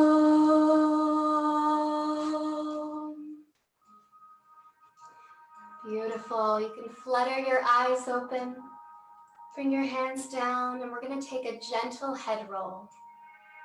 Dropping the head forward and letting it roll.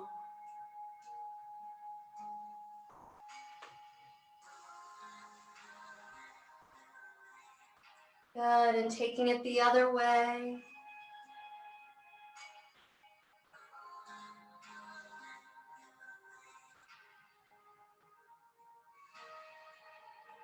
Nice. Now we're going to take a circular movement with the palms down on the knees. Just stirring up that Shakti energy, the divine grind. Enjoy this movement.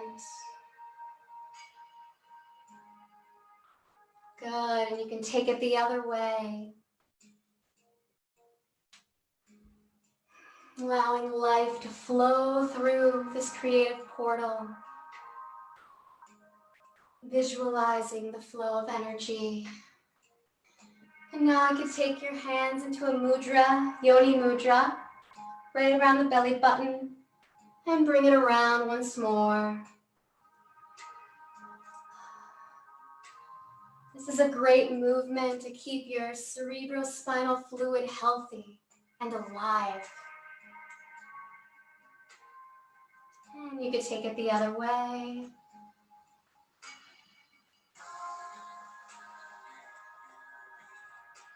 Good. Now if you'd like to bring your fingertips to your shoulders, and we're just going to do gentle swing. Breathing in and out. Allowing the head to just follow softly.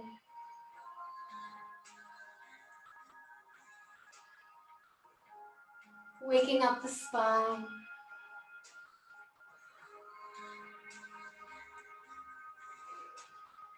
Good. Give the shoulders a little shake. And we're going to inhale the arms up. Palms meet and lowering it down to your heart center. Recalling that intention of strength and everlasting love. Inhale, sending it up to the sky. Exhale, those shoulders down. Inhale over to one side. Exhale it up. Inhale. Exhale it up. A little back bend and roll those wrists down. Beautiful. We're going to take a bigger side stretch now. So imagining grabbing those beautiful flowers and sending them over. You can bring your head up or down or center, whatever feels best for your neck. Breathing into that side stretch. Beautiful. Inhale and back center. And let's take that stretch the other way. Inhale. Exhale. Beautiful. Reaching as far as your fingertips can go. Reaching out.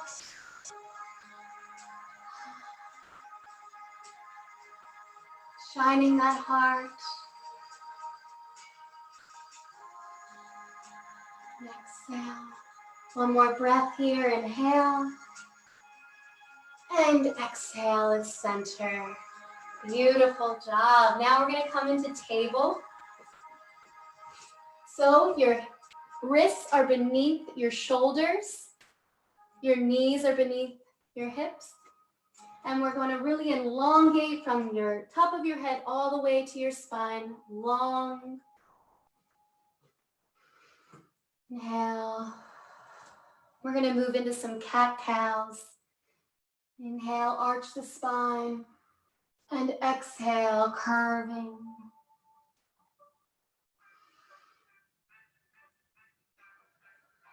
At your own pace here. Giving some movement to that spine. Exhaling, dropping that crown.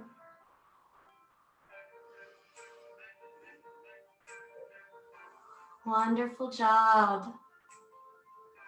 Now we're going to curl those toes, plant those hands into the earth, and send the hips up into our downward facing dog. Allow the head to just hang. You can give it a little shake. And feel free to walk your dog, alternating heels into the earth.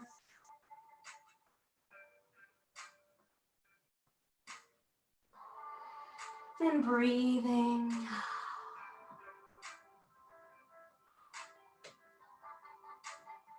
Good. Now we're going to slowly walk the feet up to meet the hands. And just hang here for a moment, bending the knees a little more. And then slowly rolling it up, one vertebra at a time. And we're going to meet in mountain pose. You can close your eyes. Envision yourself on that mountaintop, standing strong, confident, breathing in that love.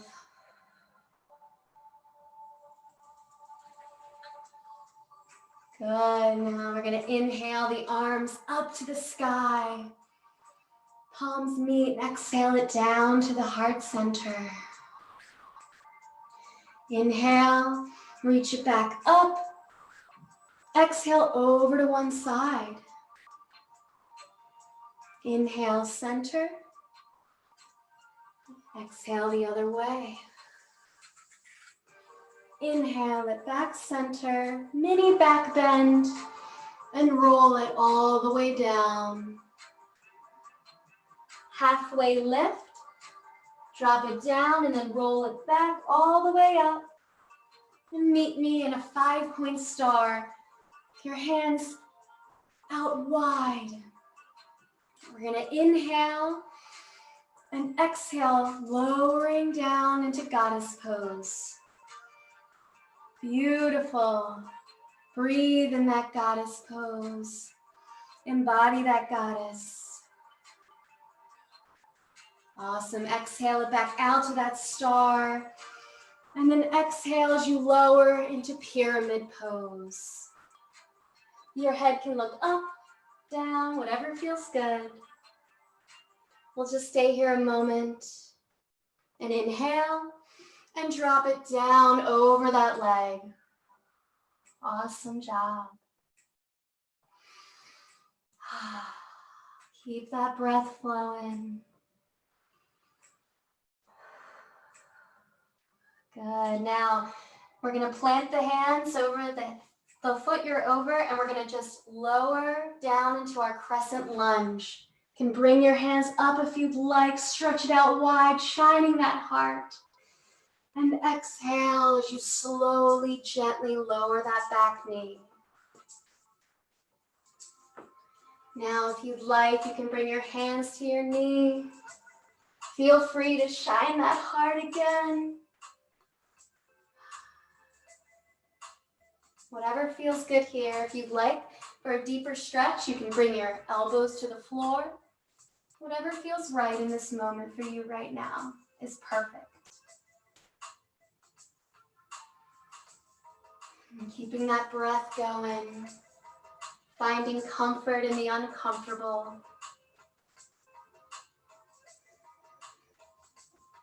And this is totally optional, but if you would like, you can reach your fingers to your toes and bending that knee for an extra little stretch.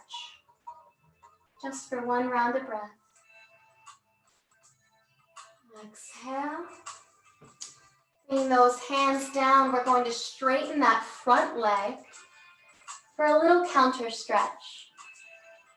Into our half split here. Just your chest reaching towards your leg. Just for one round of breath. Inhale. Exhale. Beautiful job. All right, we're gonna take that leg back over, send the hips back into our child's pose. Your forehead resting on your mat.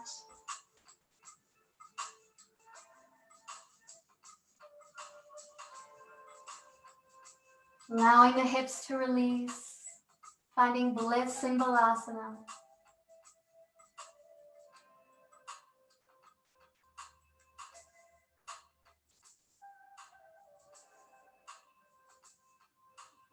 All right, we're gonna make our way back to table in your own time. And now we're gonna do a circular cat-cow where we roll the head and the hips in the same direction.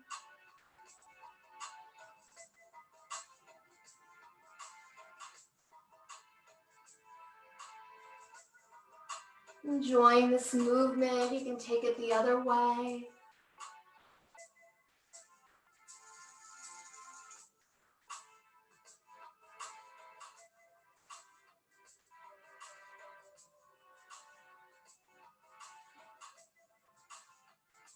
Very good. Planting those hands down, tucking those toes. We're gonna send the hips back up into our downward facing dog. Reaching those heels into the earth. If you'd like to take a big audible inhale and exhale, you may do so with me. Inhale and let it all out. One more, inhale. Exhale it all out. Good. Slowly walking those feet back to your hands.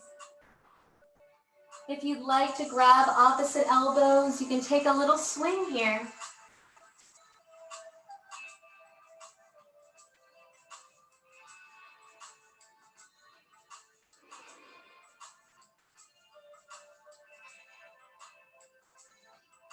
Good. Now bending those knees a little bit more, we're gonna roll it back up, one vertebra at a time. Head coming up last. We're gonna meet once more in our mountain pose. Palms forward.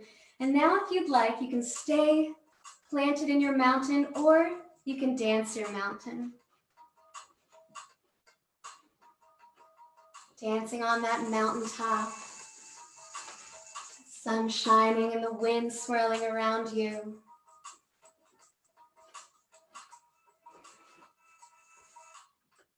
Beautiful. All right, we're going to inhale those arms up and exhale the shoulders down. Good. Inhale over one way. Exhale. Bring it center. Inhale. And bring it center. Little mini back bend. And exhale it all the way down. Halfway lift. And roll it all the way up. Meeting in our 5-point star. Shining brightly. Wide inhale. And exhale into our goddess pose. Feel free to take a mudra with your fingers. And if you'd like to dance your goddess, you can join me in a little goddess dance.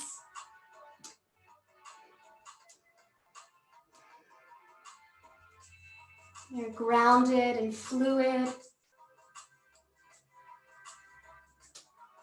Keeping that breath going. All right, we're going to stretch it back out into that 5-point star. Inhale. And exhale it over the opposite way to our pyramid. Again, looking up, looking down, straight forward, whatever works for you. Inhale and exhale over that leg. Good. Inhale. And exhale. Squaring off to the leg that you're over, to that knee, we're going to come down into our lunge. Feel free to shine out bright with that crescent lunge.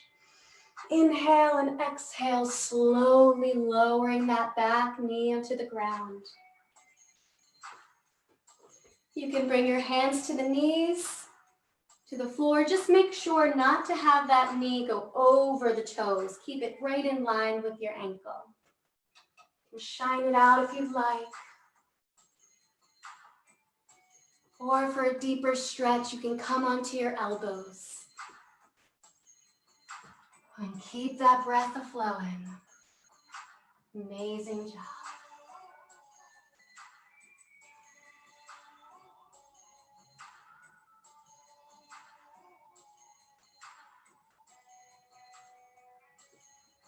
And if you'd like, you can bend that back knee and reach towards the toes.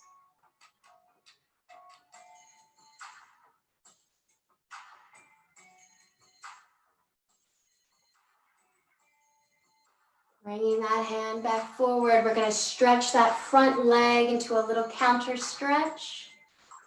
The chest reaching towards the leg. You can drop the head down if you'd like, or a half split. Inhale and exhale.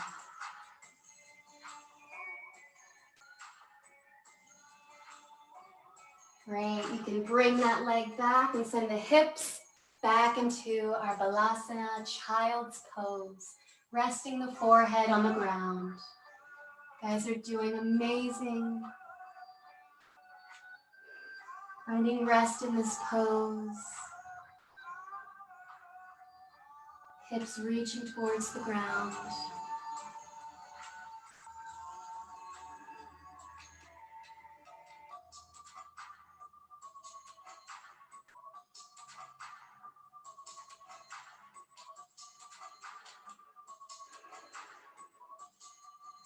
Okay, next we're going to do our flower blossom. So imagine yourself as a beautiful flower. We're going to slide those hands next to your shoulders. Inhale it up and stretch it out wide. Come back down and exhale towards the floor. Inhale it back up, growing that flower out into the sun. And exhale it back down. Beautiful. 2 more. Inhale it up, basking in the warmth of the sun. Happy little flower. And exhale it down. 1 more. Inhale, the arms out wide. And exhale it down. Awesome. We're going to come back into our table. Take our last downward facing dog, curling the toes, sending our hips up to the sky. And walking towards the palms of our hands. This time, if you'd like, take 2 peace fingers, and you can bring them under your toes for a deeper stretch in your forward fold. And breathing.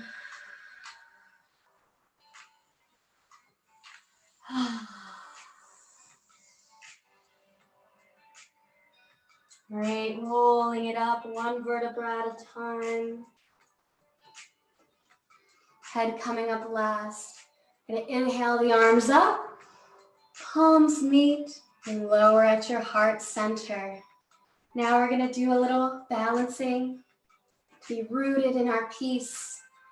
Bring your foot, either one, up to a tree pose. You can have it down on the ground or up here, whatever feels good right now. And just breathe in that pose. You can grow your branches out wide if you like. If you want to give that tree a hug, feel free. We'll just bounce here for 1 more round of breath. Inhale. And exhale as you shoot that foot back into our warrior 1. Inhale those shoulders down as you exhale. Bending into that front leg. Inhale and open it up to warrior two. Beautiful. Flip that palm. Inhale it back into your peaceful warrior. Good. Now come back and just gonna take a little balance over that front leg. Inhale and exhale it all the way down. Halfway lift. And then roll it all the way back up. Hands flying out to your side. Meeting, palms meeting, bringing it down to your heart. Beautiful. Let's do that the other way. Gonna inhale, exhale, bringing that leg up into our tree pose. Planted peacefully in that love, that everlasting love, strength. You can grow your branches out wide. Inhale and give that tree a big hug if you like. Inhale. On our next exhale, we're going to take the leg that's up and send it back into our warrior one. Leaning into that front leg. Inhale. Exhale those shoulders down. Good. Inhale. Exhale, opening it out, hips to the side. Inhale, flip that front palm and send it back into your peaceful warrior. Beautiful. Bring it back forward. And we're going to take a little balance towards that front leg. Inhale. And exhale all the way down. Halfway lift. And bring it all the way up. Arms coming up. Good. Now we're going to bring it out wide. And this time we're going to sink down into our yogi squat.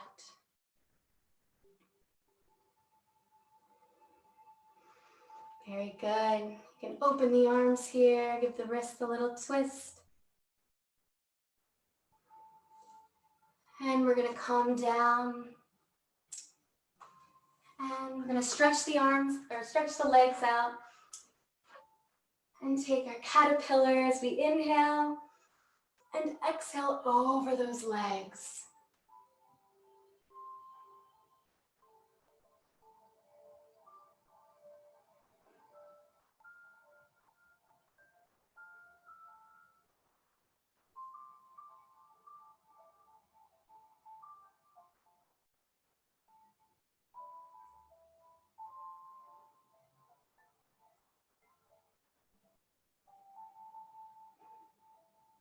Good. Inhale it back up. Place the hands next to your hips and just send it up for a little counter stretch. And back down. One more time. Inhale it up. Exhale over those legs for a forward fold. The caterpillar in the cocoon, waiting to be blossoming into a beautiful butterfly.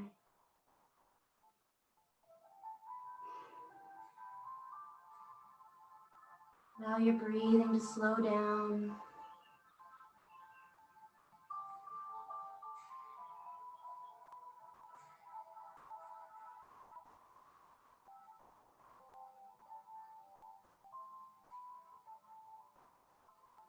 Take one more round of breath here. Inhale. Exhale to wherever in your body wants some extra love. And slowly roll it up. This time, feet can be planted in front of you. And we're going to send it out for a reverse table. Inhale.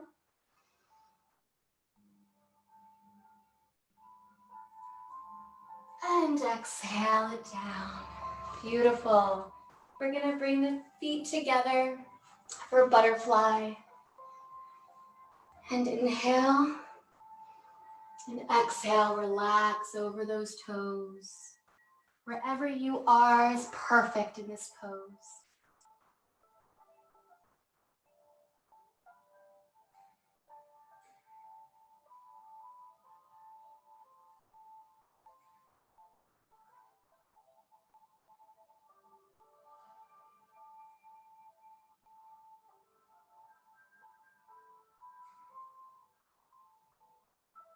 Inhale, shining that heart as you bring it up.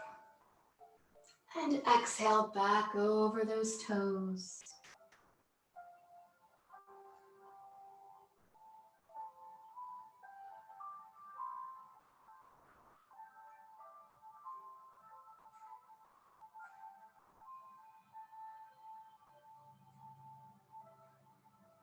And we'll take one more round of breath here. Inhale.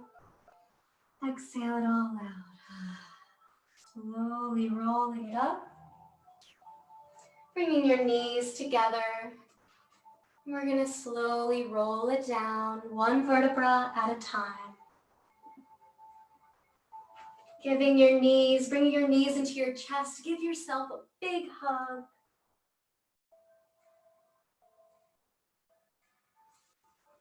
And exhale as you bring your knees to a 90-degree angle. Inhale. And exhale, relaxing the knees over to one side.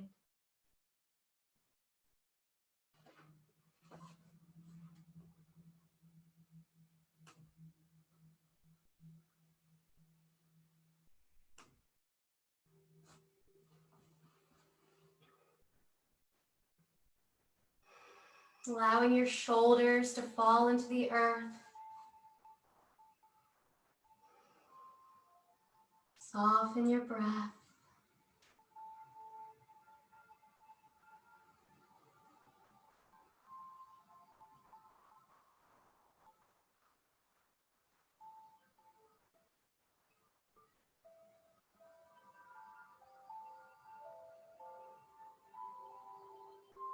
Good. Inhale back to center. You can give your sacrum a little massage, rolling around. And again, we're going to bring the arms out. Inhale the knees to 90-degree angle. Inhale and exhale your knees over to the opposite side.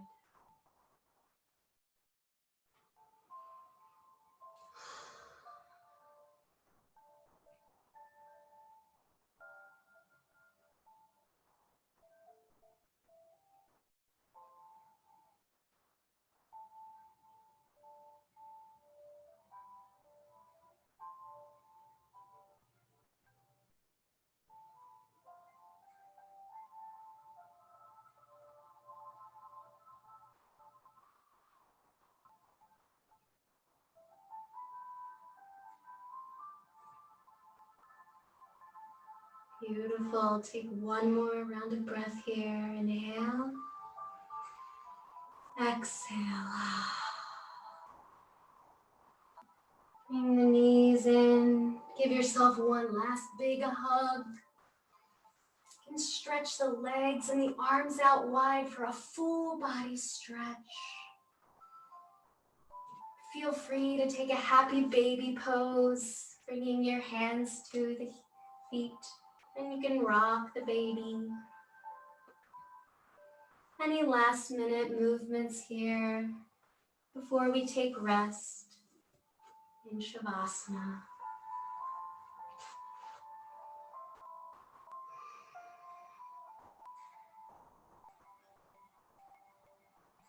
If you're not already, meet me on the ground with your arms by your side and close your eyes.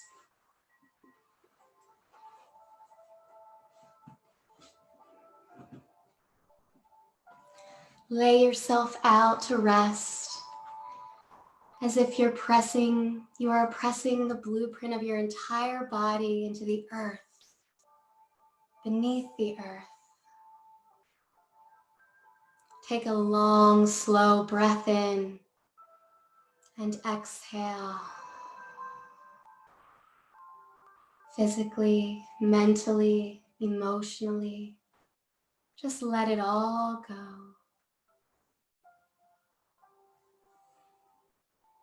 As gravity takes hold, feel your organs get heavy and sink earthbound. Relax the space between your brows, Let the muscles around your eyes soften and the skin on your forehead melt as your body slowly spreads like water. Relax your chest. Again, imagining that dewdrop. Your shoulders release as any thoughts just drop down into the earth. Let Mama Earth take it all in for you. Relax your abdomen, soften your thighs, all the way to the tips of your toes. Your entire body submerged in love and surrounded in peace and serenity. Take rest here.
Begin to deepen your breath.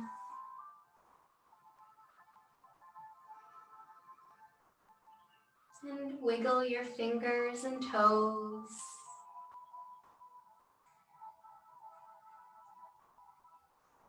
And when you're ready, roll over to one side.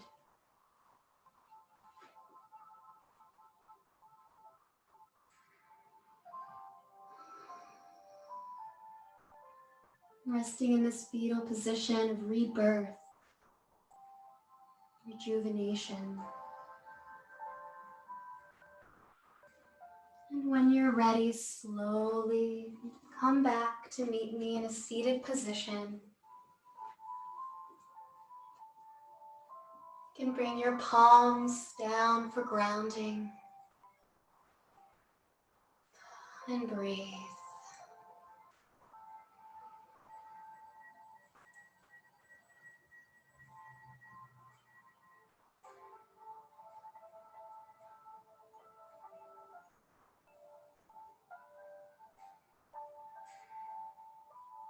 Slowly draw the palms of your hands together to your heart center. And recall our intention of worthiness, strength, and everlasting love. We'll seal our practice with a single sound of Om. Inhale for Om. Om.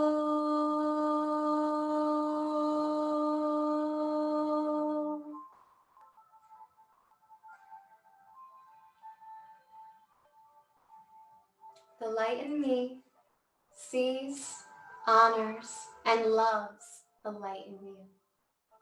Namaste.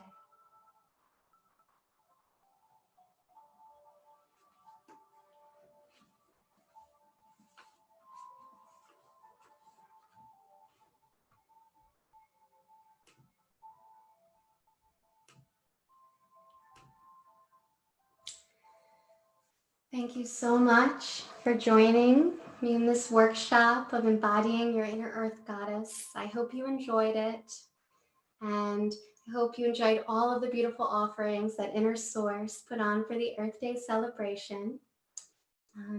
feel free to reach out to me if you'd like, and any journal prompts, there's playlists, and I'd be happy to share. It's a blessing to practice with you. Thank you.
You're muted. Thank you. So that concludes all of our beautiful events over the past 2 days, and we absolutely had so much fun. Like I had mentioned in the beginning, this was just about as much about us as it was for all of you. The sharing that happened amongst our team, the camaraderie, the connection. We just had such a good time. And I'm sure that all of you got a chance to see our individual personalities as well, because I know often, many times, people just maybe are able to interact with a few of us based on the things that they're participating in. But I just feel so blessed that all of you have gotten an opportunity to see all of the very beautiful souls that are here, and how we are all very heartfelt. And you know, our true goal and mission here at the center is to be a presence and serve and be of service. And I think that the last couple of days just made all of us fill up so much. I mean, I'm just so giddy. And I'm looking forward to this afternoon on this rainy day, just sitting back and looking at all of the various events that we held. So if you didn't get a chance to participate at the actual time the event was being held, you know, it's going to be posted on Facebook. I know a number of them are up already. And just chill out, you know, and relax and enjoy. And you'll be seeing some more from us probably sooner than later, because we've learned a bit or two. So thank you again. Continue to send love, peace, joy out to the world. That is our biggest strength. And try to not pay attention to the noise, because the noise knows that's our biggest strength.